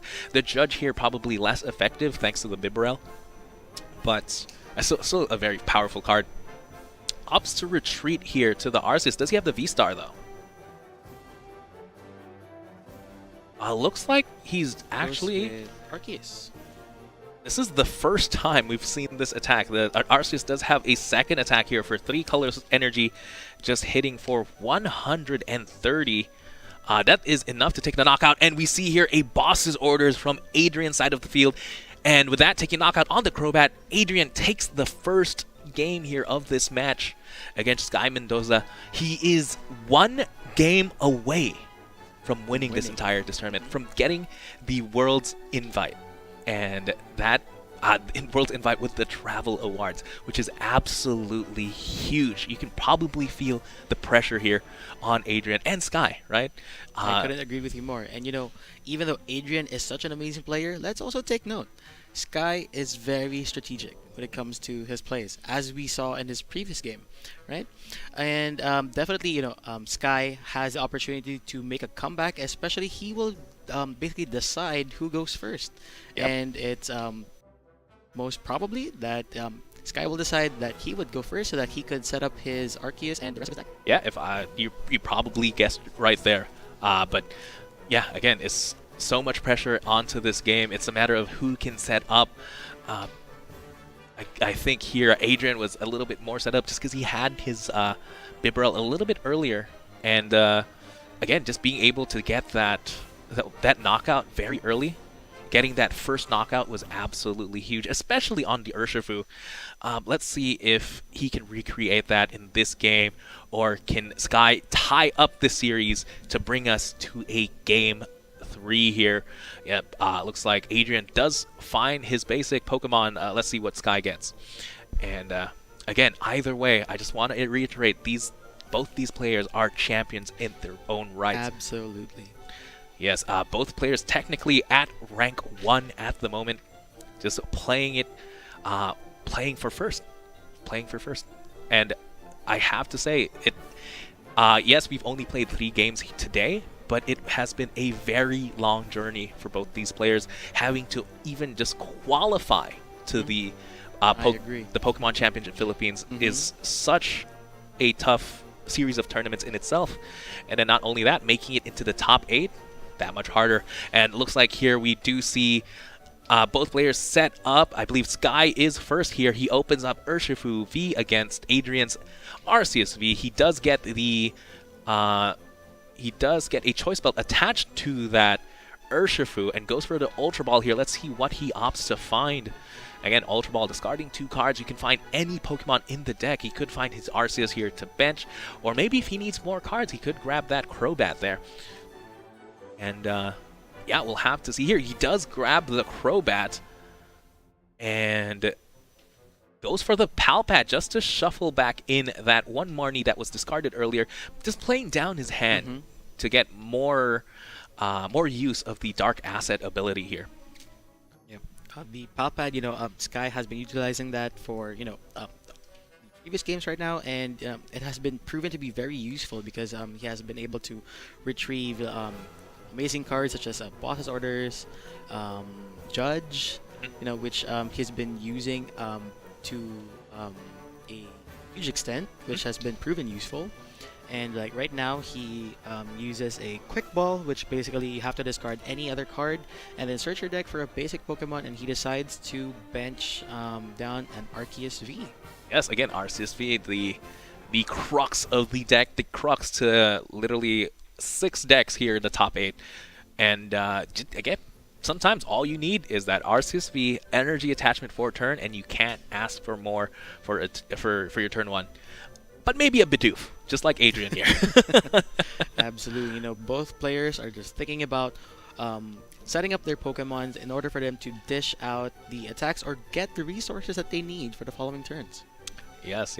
And again, what better way to get your resources next turn by setting up a Bidoof? Again, just a great support Pokemon here to the Arceus deck. I believe he's going for another Ultra Ball here. Something he's like to see is potentially an Urshifu. Let's see if he can recreate the magic and just have the double turbo in hand to power up the Urshifu this turn, potentially. We'll have to see here. Again, he has an Ultra Ball, and something of note as well is that since Adrian is going second, that means he does have access to playing his supporters. Maybe it's not that much to ask to find the double turbo if you're essentially still have a Crobat to play or a Research, but we'll have to see here. I believe he still has a couple of cards to play in his hand. He has 5 cards in his hand. That means he has to play down a little bit more just to get more use out of that Crobat. Let's see what he decides to play here. And also note that since it's his second turn, he could basically dish out any attack. So there's a possibility that he might, attack and possibly charge up his Pokemon too. Yeah, exactly like what he did in the first game. Absolutely. But again, it's just a matter of finding that DTE, that double turbo energy, and without access to the V-Star ability, you can only play 4 special energies in your deck, 4 of a single kind of special energy. So sometimes it's a little bit too much to ask for in a deck of over 30 cards still. But again, sometimes you need just that little bit of luck here to make it to the end. And he goes for the Crobat here, drawing the full 5. Can he find the double turbo energy or a supporter to play this turn? Looks like he's attaching a card. He does get the double turbo energy. That means we're going to see a Trinity Charge here on the very first turn, and the Urshifu should be ready to attack next turn. Such an amazing setup for both players. Regardless of whoever went first or second, I'm pretty sure that both of them would be able to achieve their ideal setups, and it shows in this case. Yeah, and I know we've talked about it before, but whoever goes first gets the advantage. Yeah, but maybe going second is the play here for Arceus if you're going to be doing Trinity Charge anyway. Absolutely, it just shows how powerful Arceus V is. When you start with Arceus V, you go for a Trinity Charge, or if you go first, you could definitely set up for an Arceus V Star, which Sky is planning to do right now. Because you unlock that ability, but you also unlock Trinity Nova, which allows you to search for 3 basic energy and also dish out a potential 200 damage. Oh, we see here Sky playing his signature card in Escape Rope. You know, something that he's used to great effect in the past. And Adrian here actually hesitating between saving that Bidoof on the bench or giving up 2 prizes, essentially, right? We'll have to see what he decides to do here. He decides to promote the Crobat. Essentially, again, just putting that much more importance in Bidoof. It's making me think, what is in his hand here? Because essentially, you'd rather lose 1 prize over 2, but maybe, again, that he values the Bibarel that much. We'll have to see if this pays off here. But again, the escape rope, such a great play here by Sky. Absolutely, and both players are just really thinking ahead. It's not a matter of the number of prize cards that you have to sacrifice, but it's the type of Pokemon that you have to sacrifice in order for you to advance to obtaining that win. Yeah, I agree there. I mean, Crobat here is already done its job. It's you play Dark Acid to draw 6.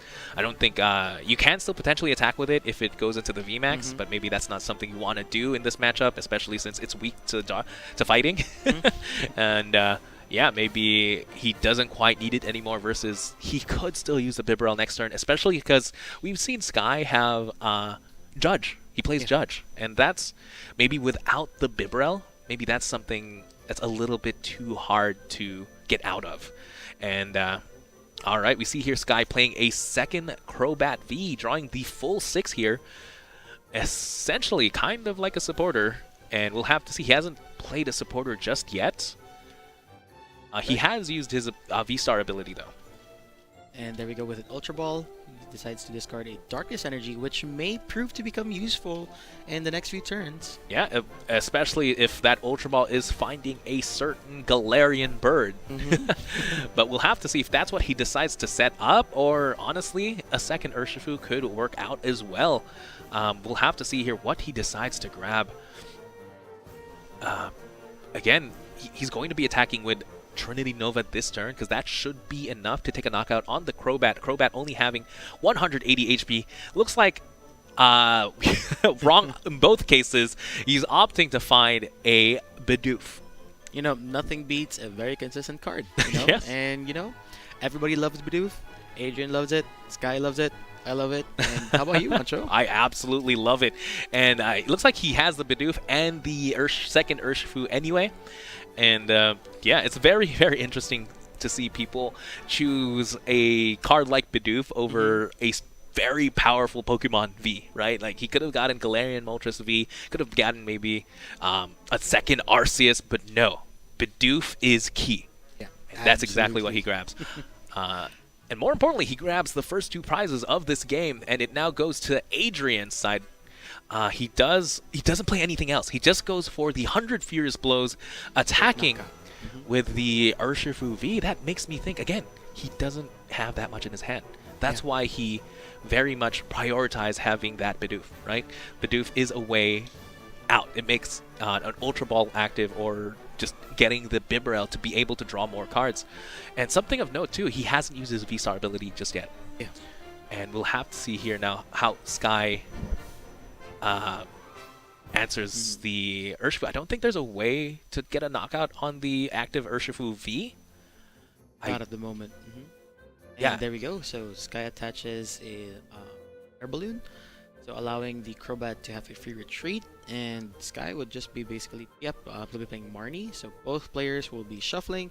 The only difference is Sky will be able to draw 5 cards, and Adrian will be able to draw 4 cards. And while players shuffle their hands, they have to place it under their decks instead of the regular Judge, wherein they just have to shuffle the entire hand with their deck.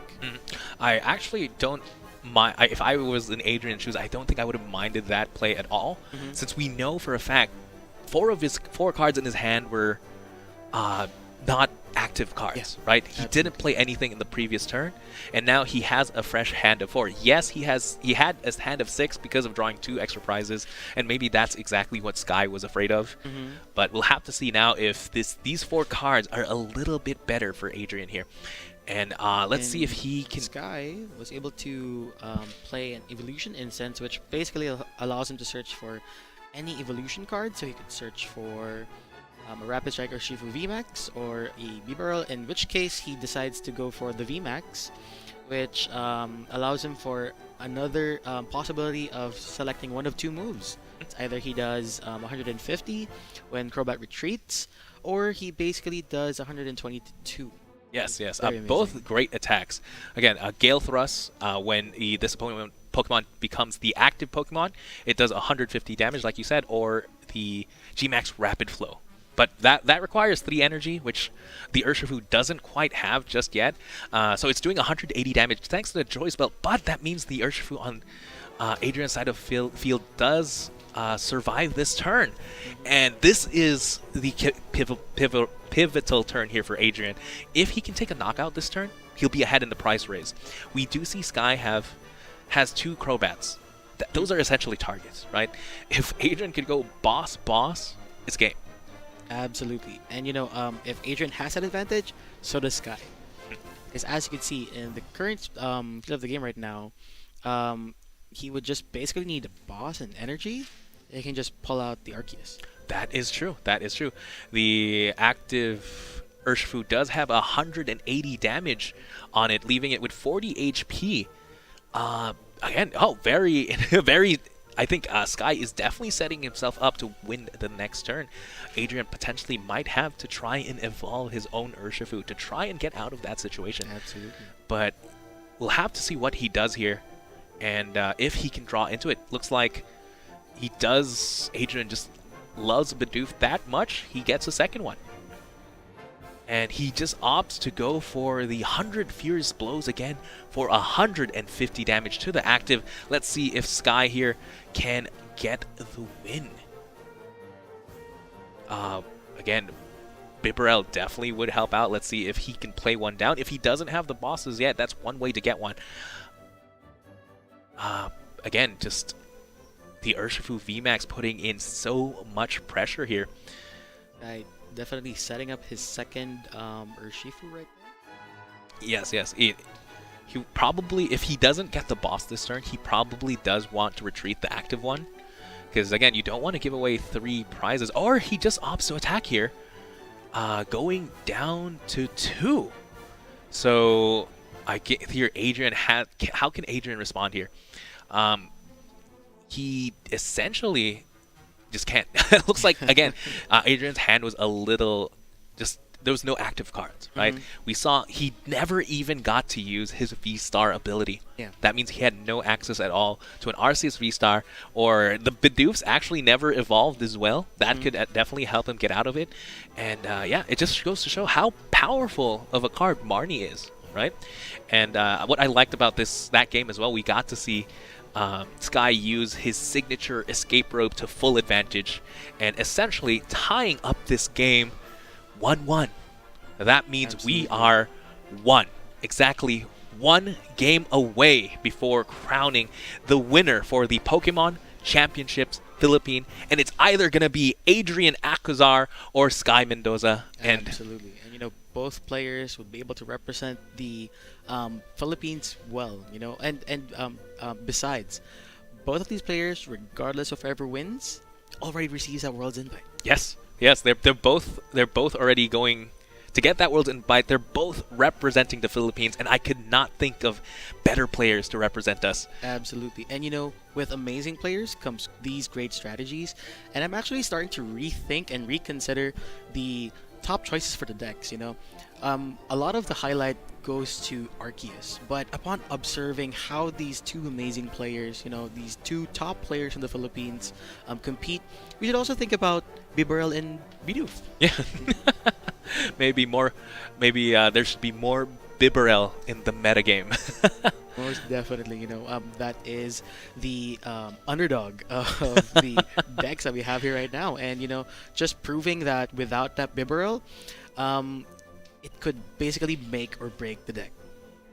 I'm sorry, you just got me so excited now, because no matter what happens, we are crowning a Bidoof as champion. Absolutely. So again, very, very excited for this game. I'm absolutely at the edge of my seat here to see what could happen. Again, both players have made so many great plays, from Sky's amazing escape rope to Adrian's very sneaky big charm to really win him that game there. And yeah, it's just a matter of who can set up, who can hit, and it's not even who goes first here. It's just a matter of skill, really. And Absolutely. And so while they're setting up, let's also take a mention to our other players right now who are still planning to secure their 3rd and 4th place slots. yes, definitely. 4 representatives. Best of luck for them. But no matter, again, who gets those other 2 spots, I'm very, very confident in the talent that the Philippines is going to bring to the Pokemon World Championships. And as I say that, we go into the game here. It looks like Adrian Acuzar is going first here. He gets the Big Charm onto the Urshifu. We know that definitely helped him out before. And he gets the Quick Ball here. And if I had to guess, we're going to see a certain certain deity? Certain deity come into play. And either that or Bidoof. Yeah, absolutely. It's a colorless world. Definitely. And honestly, as we talk about it, there's so many options, to be honest. He could even find a Crobat for this turn, maybe just to draw more, and maybe that's exactly what he opts to find. Yeah. Maybe just wanting a little bit more, right? Maybe, yes, you could get the safe Arceus and attach for turn, but again, Crobat gets you more cards. Maybe you can get that and the Bidoof. And Adrian, following a similar play in what Sky did earlier, using that play pad, the pal pad rather, to shuffle up a supporter card. I believe it was a Marnie. Yeah, he shuffled in a Marnie back into the deck, just making his deck that much more consistent and getting to a lower hand size here. Let's see what he finds. Looks like he gets an attachment onto the Urshifu, though. That's not the Arceus. It's not, but however, there is a certain special energy that Adrian utilizes, which may give him an advantage. And speaking of advantage, though, I just have to talk about it. This is the first time this card hits the field, and I think it's one of the most powerful cards in the metagame. The Path to the Peak here. Path to the Peak essentially blanks out abilities on all Pokemon Vs. And Absolute game changer indeed, especially for Sky going second. Yes. That means he has no access to the Dire Flame Wings on the Galarian Moltres, or the Dark Asset on the Crobat, or even the Starbirth on Arceus, as long as that card is on the field. Absolutely powerful. We've talked so much in the past about how Pokemon abilities really carry games here, and here's one card that essentially shuts everything off. And yeah, absolutely powerful. And looks like here you can see Sky opting to get the Bidoof here. Maybe, I can't draw this turn with Crobat, but you know what? I'm going to draw next turn with Bidoof, because Bibarel is not a rule box Pokemon. That means it does still have access to its abilities. And he goes for another Ultra Ball here and gets the Arceus as well. So all he's missing is an energy attachment for turn, and let's see if he can find that. But again, yes, he's going second. That means he also has access to supporters. And there is a possibility that we might see a certain attack coming. But I don't think with the attachment, right yeah, with the attachment now, there's no Trinity Charge that's going to be happening here. If there are 2 other cards, it's a tall order. We're hoping, yeah. It's a tall order. Yeah, you're going to need. There's one of them. So there we go. That's a Quick Ball. I'm not sure what Sky is going to get next. He would need to find again. If I had to guess, an Urshifu just to get that set up, and he needs a lot here to be able to use Trinity Charge. He needs to be able to retreat the Galarian Moltres. He needs an energy switch. He's also going to need to bump that stage. Yeah, absolutely. That's a lot to ask for. That's a tall order. But again, anything can happen here in the finals of the Pokemon Championship Philippines. But not that. It's just going to be a pass there on from Sky. Going into Adrian's turn. Let's see here if Adrian can finally get an Arceus set up, though. Looks like he only has a Urshifu here. I think the best he can do is potentially just 150 damage to the active Galarian Moltres, or potentially... Actually, there's a lot of stuff that can happen. Yeah. Should he get the energy that he so desires and needs. Yes, looks like here he does get the quick ball, though. Maybe one turn too late. But at least he will get it. He will get the RCSV. But again, he was the one who played the Path to the Peak. That means he also doesn't have access to his own Starbirth ability. Something that he could do, though, is he could evolve into the Urshifu VMAX and go for a Gmax Rapid Flow, just taking out the Bidoof and doing some damage on the field. That could be very interesting. Again, we've seen how powerful this Bidoof card is, and especially when you're shutting off V abilities, the V-Star abilities. That could be very big. And it looks like he just goes for the Marnie here, shuffling the one card in his hand back into the deck, drawing 5, while Sky shuffles his hand, drawing 4. Let's see what he can find. He already attached a Fighting Energy to the Arceus. That means the best we can see here is probably a Strafe from the Urshifu. Absolutely, and there we go. We see the MVP of both decks coming into play right now. So both players with their Bidoofs. And both of them are just, getting ready and primed to potentially, to dish out attacks. Because, with Path right there, both players basically block themselves. And it's really up to the Industrious Incisors ability of Bibarel. That could, definitely allow the players to open up their hands. Yeah, definitely. Here we go. We see the Arceus V-Star as well as the double Turbo Energy on Sky's side of the field, but he still needs a way to retreat the Galarian Moltres. And yes, I don't have my V-Star, but what I do have is the Professor's Research, finding him 7 fresh cards. Can he find the way to retreat? There we go. Very big there. Basically got his Air Balloon, which basically allows you to reduce your retreat cost to 2, allowing Galarian Moltres to have a free retreat. And there we see the MVP himself, Bibarel, with the Industrious Incisors ability. So regardless of the very powerful Path to the Peak, that is your way out. Yeah, I think here, Sky just getting exactly what he needed without having to use the V-Star. Now maybe Adrian's Path to the Peak may more of a putting him at a disadvantage more than advantage here, because it wasn't able to stop this attack. Trinity Nova, again, just a absolutely powerful attack, allowing him to do 180 damage as well as attaching 3 energy.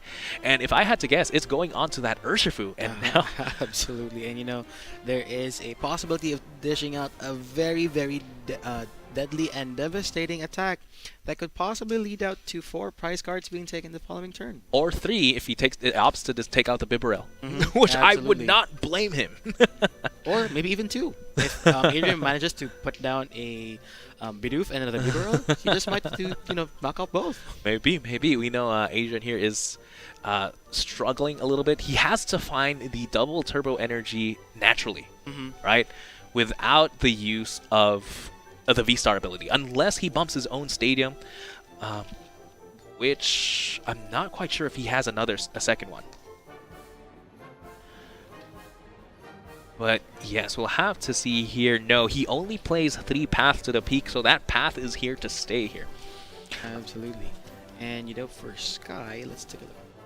I believe Sky is playing Training Court, but again, it's on Sky's control.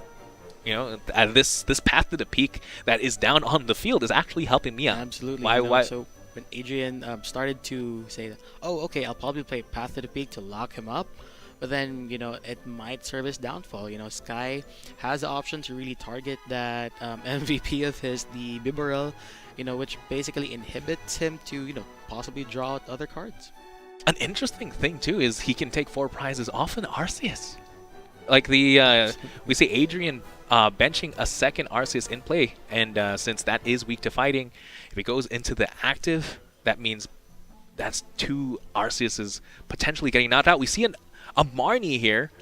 Again, it should be a very, very powerful card, but thanks to the Bibarel, essentially uh, it essentially negates the downside, right? Yeah. And we'll have to see here what Adrian can come up with. He's going to need a DTE and an Arceus to even get an attack off here. And off a Marnie to 5, that's a lot to ask for. And yeah, it looks like here it's just a pass. No energy attachment, no Trinity charge there. There we go. There we go. This guy basically bumps the stadium and uses the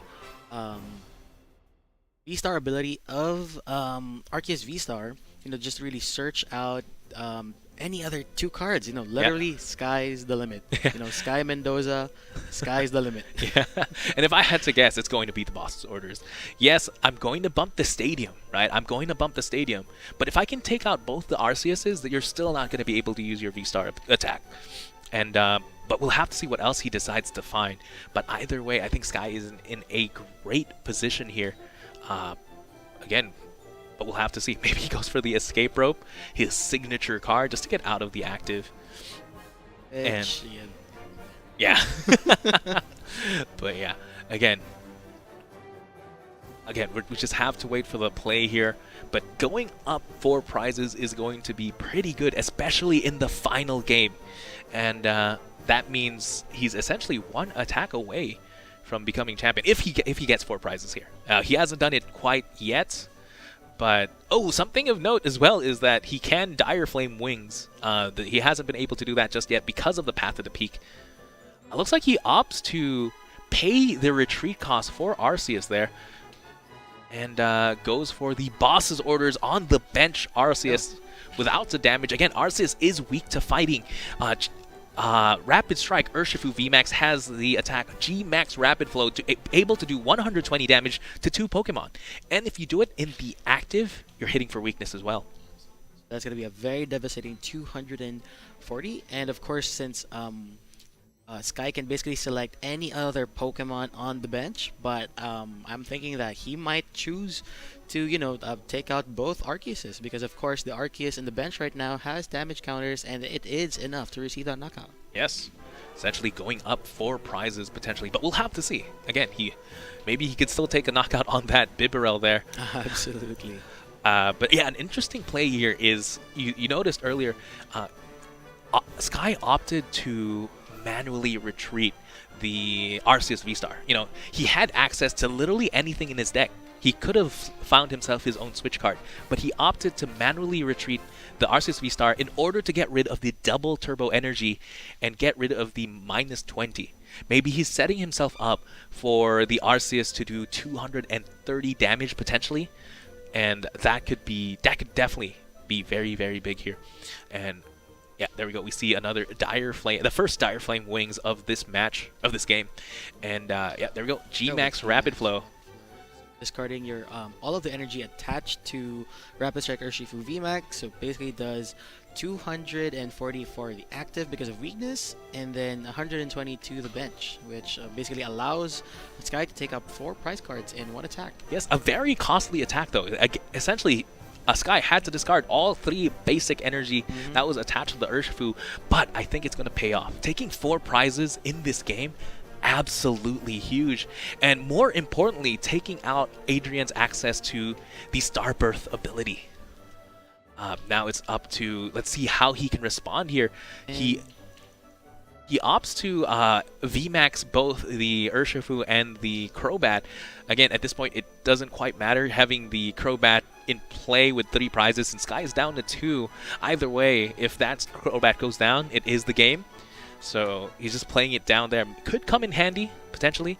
Goes for the Marnie here, trying to bring Sky's down huge hand down to 4, which I think is a great play.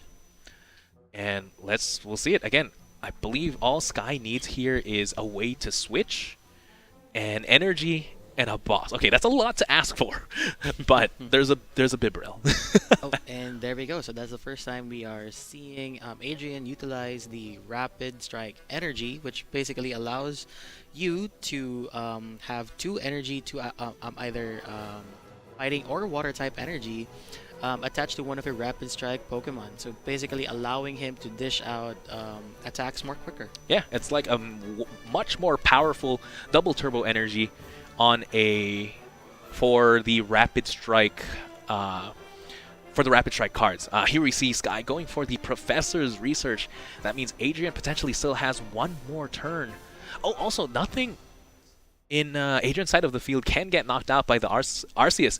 Something of note, the Crobat going into VMAX was actually very big.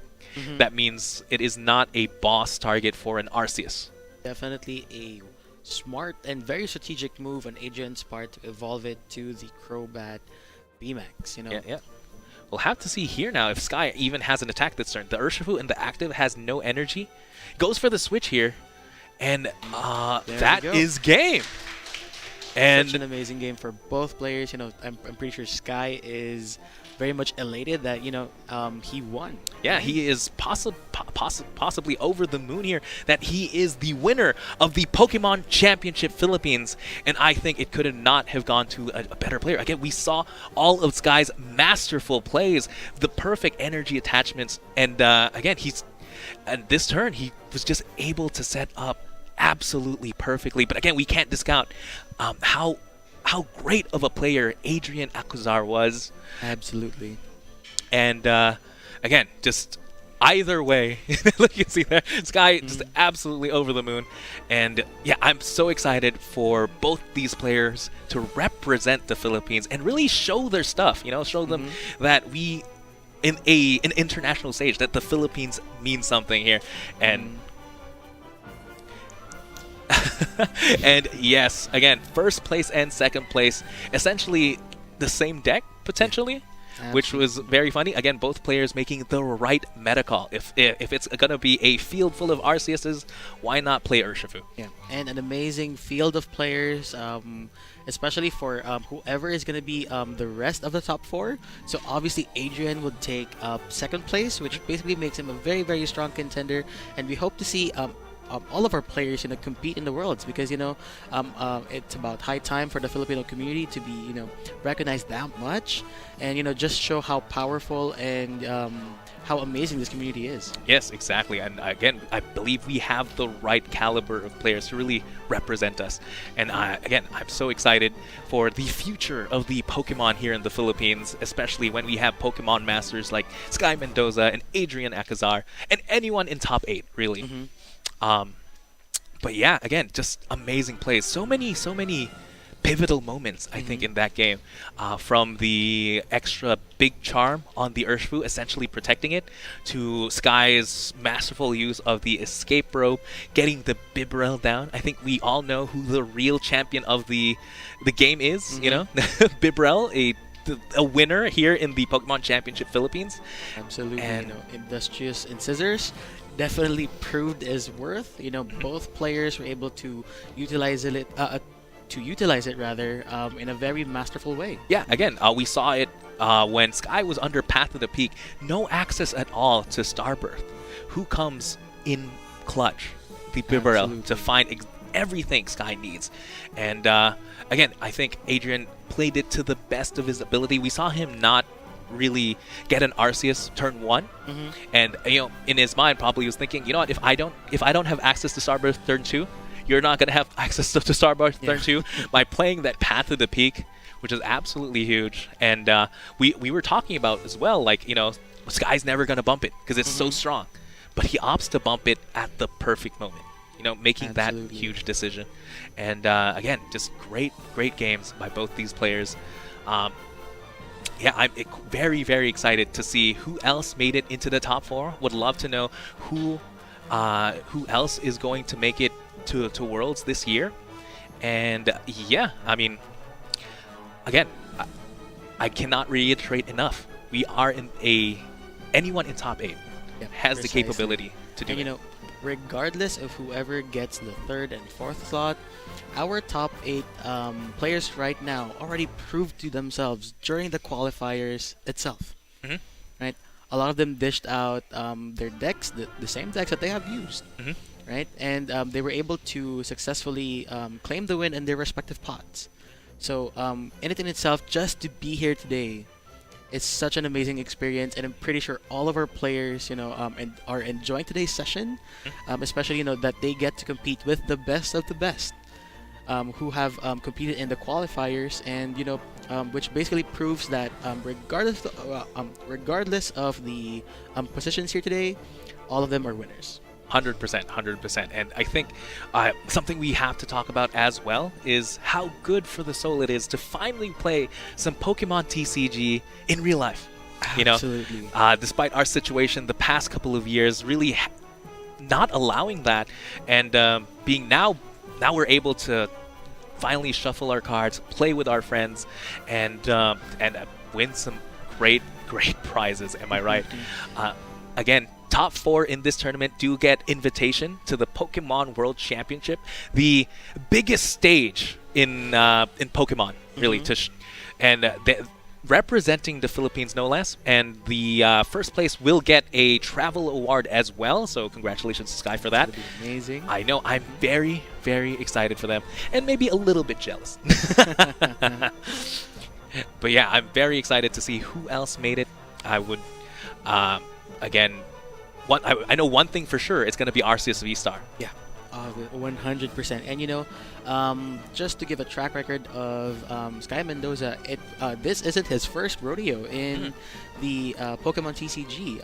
It is his first time right now in the Masters division, but when he was back in his previous division, he was slaying the game. He was an absolutely amazing player, and I'm pretty sure everyone who is watching today can easily attest, that Sky is such an amazing player and also an absolute friend to the community here.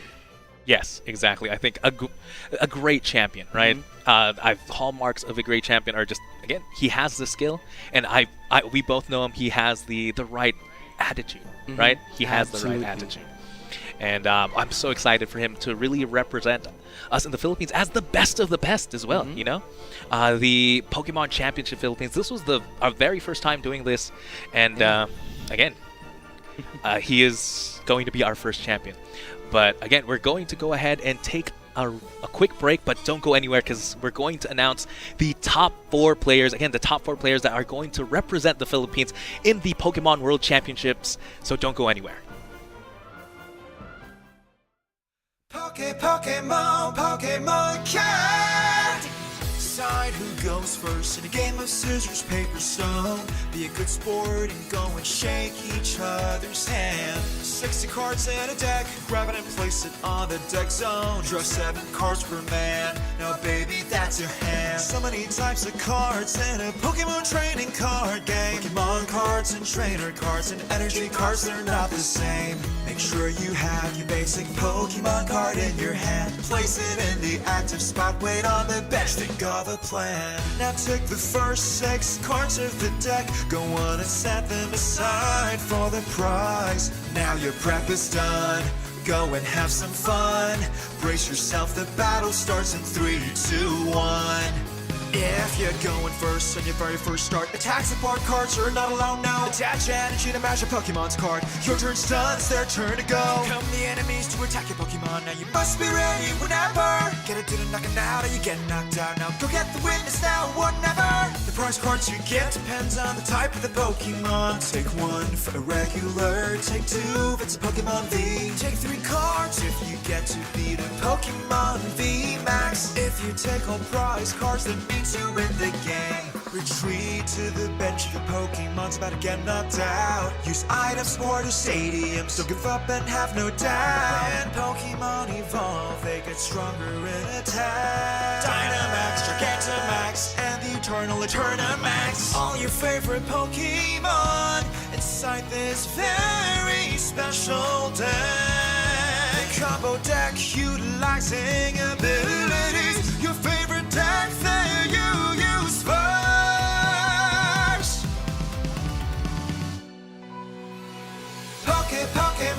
Pokemon Card. My passion burns brighter each and every time I battle. No matter how old I get, never want to forget. Pokemon Card. Victory or defeat,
Pokémon, Pokémon cat. Decide who goes first in a game of scissors, paper, stone. Be a good sport and go and shake each other's hand. 60 cards in a deck, grab it and place it on the deck zone. Draw 7 cards per man, now baby that's your hand. So many types of cards in a Pokemon training card game. Pokemon cards and trainer cards and energy cards, they're not the same. Make sure you have your basic Pokemon card in your hand. Place it in the active spot, wait on the bench, think of a plan. Now take the first 6 cards of the deck, go on and set them aside for the prize. Now your prep is done, go and have some fun. Brace yourself, the battle starts in 3, 2, 1.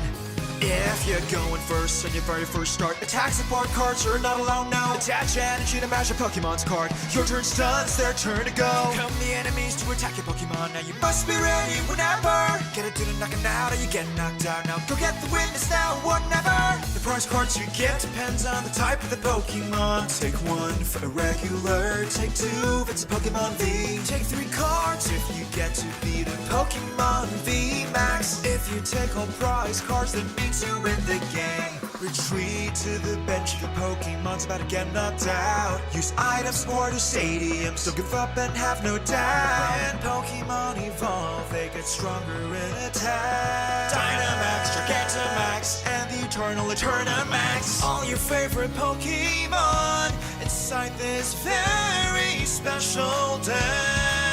The combo deck utilizing abilities. Your favorite deck that you use first.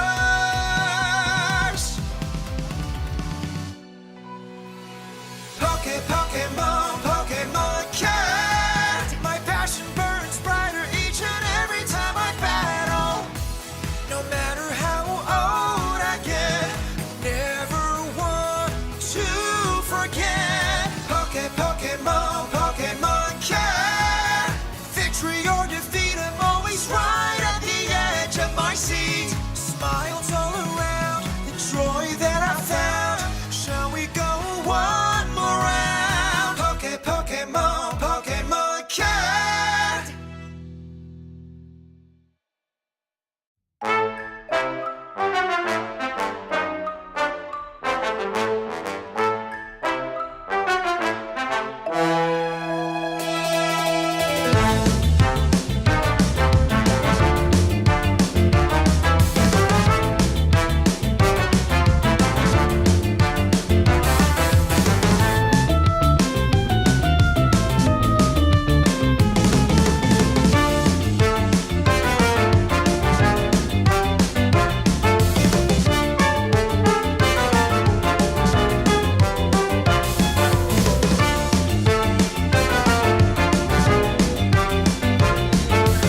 Pokémon, Pokémon card.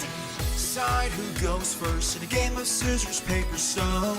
Be a good sport and go and shake each other's hand. 60 cards in a deck, grab it and place it on the deck zone. Draw 7 cards per man, now baby that's your hand. So many types of cards in a Pokemon training card game. Pokemon cards and trainer cards and energy cards, they're not the same. Make sure you have your basic Pokemon card in your hand. Place it in the active spot, wait on the bench, think of a plan. Now take the first 6 cards of the deck, go on and set them aside for the prize. Now your prep is done, go and have some fun. Brace yourself, the battle starts in 3, 2, 1. If you're going first on your very first start, attack support cards are not allowed now. Attach energy to match a Pokemon's card. Your turn's done, it's their turn to go. Come the enemies to attack your Pokemon, now you must be ready whenever. Get it to the knocking out or you get knocked out. Now go get the witness now, whatever. The prize cards you get depends on the type of the Pokemon. Take 1 for a regular, take 2 if it's a Pokemon V. Take 3 cards if you get to beat a Pokemon V Max. If you take all prize cards, that means you win the game. Retreat to the bench if your Pokemon's about to get knocked out. Use items for the stadiums, don't give up and have no doubt. When Pokemon evolve, they get stronger in attack. Dynamax, Gigantamax, and the Eternal Eternamax. All your favorite Pokemon inside this very special deck. Combo deck utilizing abilities. Your favorite deck that you use first.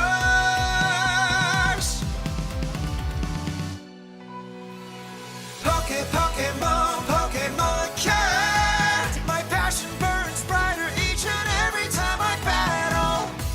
No matter how old I get, never want to forget. Pokemon, Pokemon card. Victory or defeat,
Pokemon Cat.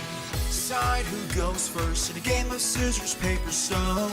Be a good sport and go and shake each other's hand. 60 cards in a deck, grab it and place it on the deck zone. Draw 7 cards per man, now baby that's your hand. So many types of cards in a Pokemon training card game. Pokemon cards and trainer cards and energy cards, they're not the same. Make sure you have your basic Pokemon card in your hand. Place it in the active spot, wait on the bench, think of a plan. Now take the first 6 cards of the deck, go on and set them aside for the prize. Now your prep is done, go and have some fun. Brace yourself, the battle starts in 3, 2, 1. If you're going first on your very first start, attack support cards are not allowed now. Attach energy to match your Pokemon's card. Your turn's done, it's their turn to go. Come the enemies to attack your Pokemon, now you must be ready whenever. Get it to the knocking out or you get knocked out. Now go get the witness now, whatever. The prize cards you get depends on the type of the Pokemon. Take 1 for a regular, take 2 if it's a Pokemon V. Take 3 cards if you get to beat a Pokemon V Max. If you take all prize cards, then to win the game. Retreat to the bench if the Pokemon's about to get knocked out. Use items or the stadiums, don't give up and have no doubt. When Pokemon evolve, they get stronger in attack. Dynamax, Gigantamax, and the Eternal Eternamax. All your favorite Pokemon inside this very special deck. The combo deck utilizing abilities. Your favorite deck that you use first.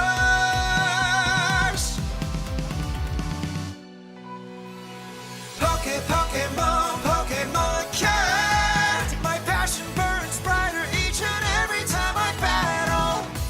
No matter how old I get, never want to forget. Pokemon Cat. Victory or defeat, I'm always right at the edge of my seat. Smiles all around, the joy that I found. Shall we go one more round? Pokemon Cat.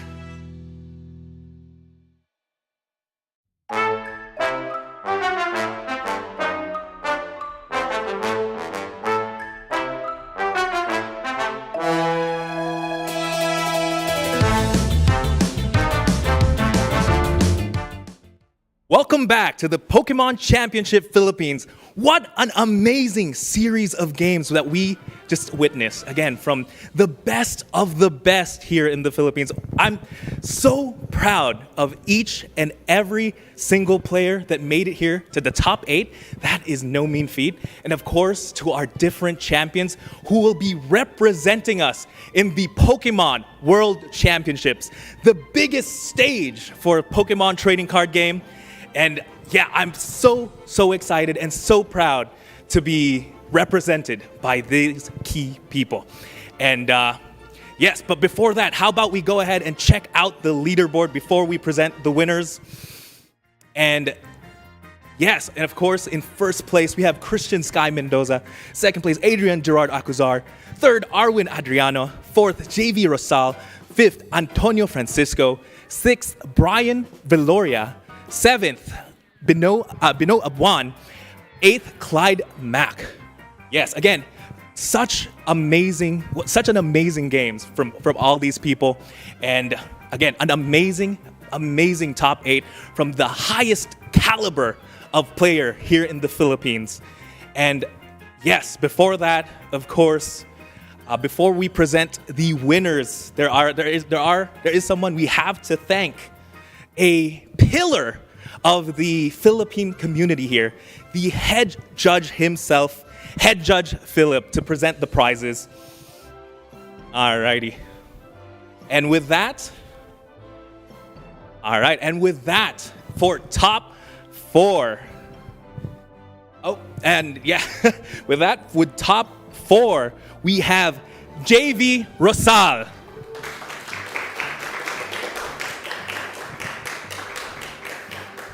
Oh, no, here. All right. All right, first things first, congratulations, JV. I do have a couple of questions for you.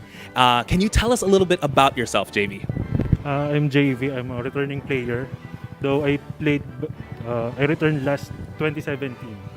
Then I was excited to play here because I have a lot of friends when I came back here. I met a lot of people. Yes, very important there. Pokemon is all about the friendships you make. You said it the best. And of course, the most important question, my man. Who is your favorite Pokemon or favorite Pokemon card? My favorite Pokemon is Machamp. And my favorite Pokemon card is Rampardos from Ultra Play 7. Okay, wow, very, very powerful cards, my man. Again, congratulations, JV. I'm very excited for more to see from you from Worlds. And all right, thank you, my man. All right, for third place, we have Arwin Adriano.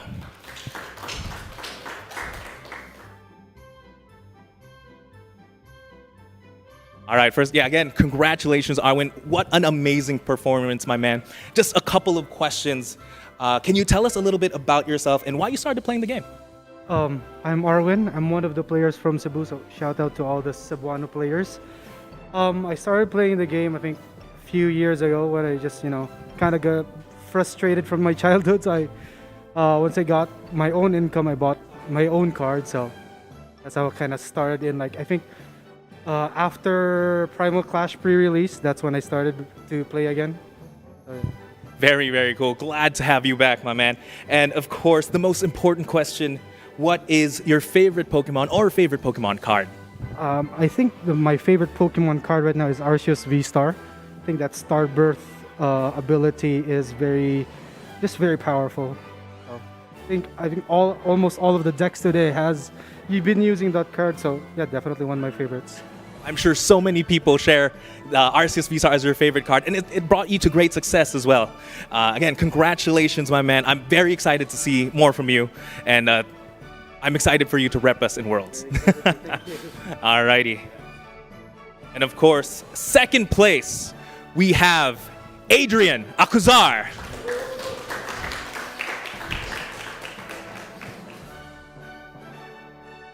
All right, congratulations, Adrian. I just have to say, what a nail biter of a last game, my man. I was at the edge of my seat.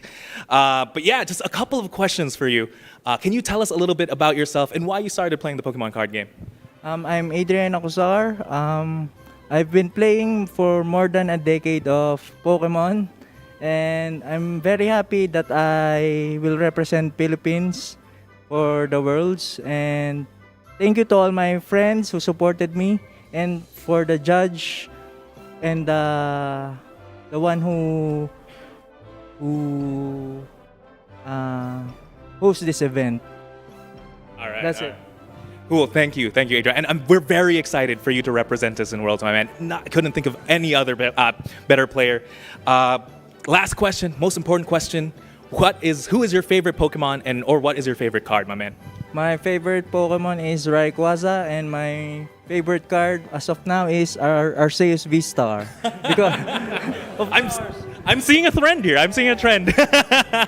All right. Again, Arceus great. Our V-Star brought you great success, or you brought great success to Arceus V-Star, I should say. With that, congratulations, my man. Very excited to see more from you. All right. Thank you. And of course,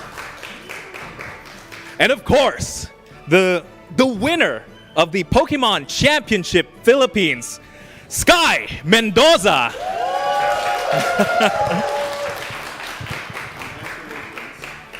Whew. All right. Congratulations, Sky, being the very, very first champion of the Pokemon Championship Philippines. Again, just have a couple of questions for you. Can you tell us a little bit more about yourself and why you started playing the Pokemon trading card game? I am Christian Sky Mendoza. This is my first year in the Masters Division, and I started playing Pokemon because I was invited to by a friend. So I still play because he still plays, which is Aki Gamatica. Wow, that's great to hear, man. Just you play because your best friend plays, maybe your rival. But yes, again, second, very important question. What is your favorite Pokemon, or what is your favorite Pokemon card? For favorite Pokemon, it should be Darkrai. He's the first one I started with. And for favorite Pokemon card, it's none other than the Escape Rope. Yes, we saw you use that to great success. That was a very, very smart play with escape rope there. Just a couple more questions. What preparations did you do to prepare for this event? I did a lot of trial and error with the deck, and I was able to test play a lot with some of my closest friends in the community. Great to hear, man. Great to hear. Another question here. What was the most defining moment in the games you played today? It's game 3 of the finals because there were a lot of Marnie plays which disrupted my hand, but luckily I was able to bounce back thanks to Bibarel. 100% there. Of course, it's the final game, the last game. Do you have any advice for aspiring Pokemon masters like yourself? If you want to do well, do your best, train hard, and just overall enjoy the game with your friends. Love that answer, my man. Just enjoy the game. And lastly, is there any last words, anyone you want to thank? I would like to thank the professors, Ate Rose, Tito Philip, there's Kuya Carlo, Kuya Devan. Then I would also like to thank my friends, Tito Ryan, Jace, Tito John, Aki, Kuya Adrian Acozar, and Kuya Anthony Acozar. And of course, my family, my mom, my dad, and my sister. Great to hear, my man. Again, congratulations on being the very first champion for this tournament. And I'm very excited for you to rep us in Worlds. I will see more from you, dude. All right. Ooh, and with that, that brings the event to a close. It's the end of the Pokemon Championship Philippines. Just wanted to give thanks to the Pokemon Company for making this event possible. On behalf of myself, Juancho Saldana, or Primetime Wizard TV, and my partner, Devan Timbal, thank you for watching. I'll see you all next time.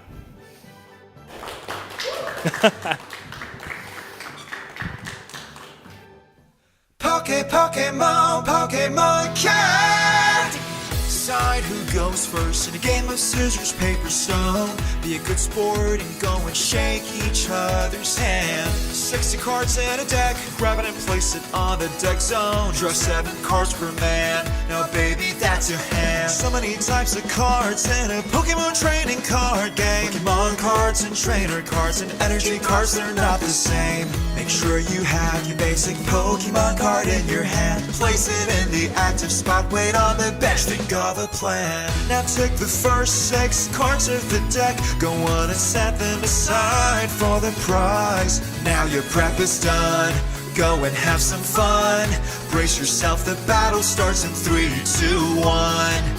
If you're going first on your very first start, attack support cards are not allowed now. Attach energy to match your Pokemon's card. Your turn's done, it's their turn to go. Come the enemies to attack your Pokemon. Now you must be ready whenever. Get it to the knocking out or you get knocked out. Now go get the witness now, whatever. The prize cards you get depends on the type of the Pokemon. Take 1 for a regular, take 2 if it's a Pokemon V. Take 3 cards if you get to beat a Pokemon V Max. If you take all prize cards, that means you win the game. Retreat to the bench, your Pokemon's about to get knocked out. Use items for the stadiums, don't give up and have no doubt. When Pokemon evolve, they get stronger in attack. Dynamax, Gigantamax, and the Eternal Eternamax. All your favorite Pokemon inside this very special deck. Combo deck utilizing abilities. Your favorite deck that you use first.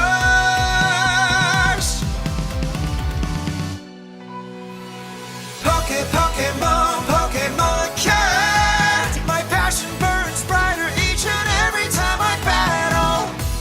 No matter how old I get, never want to forget. Pokemon Card. Victory or defeat, I'm always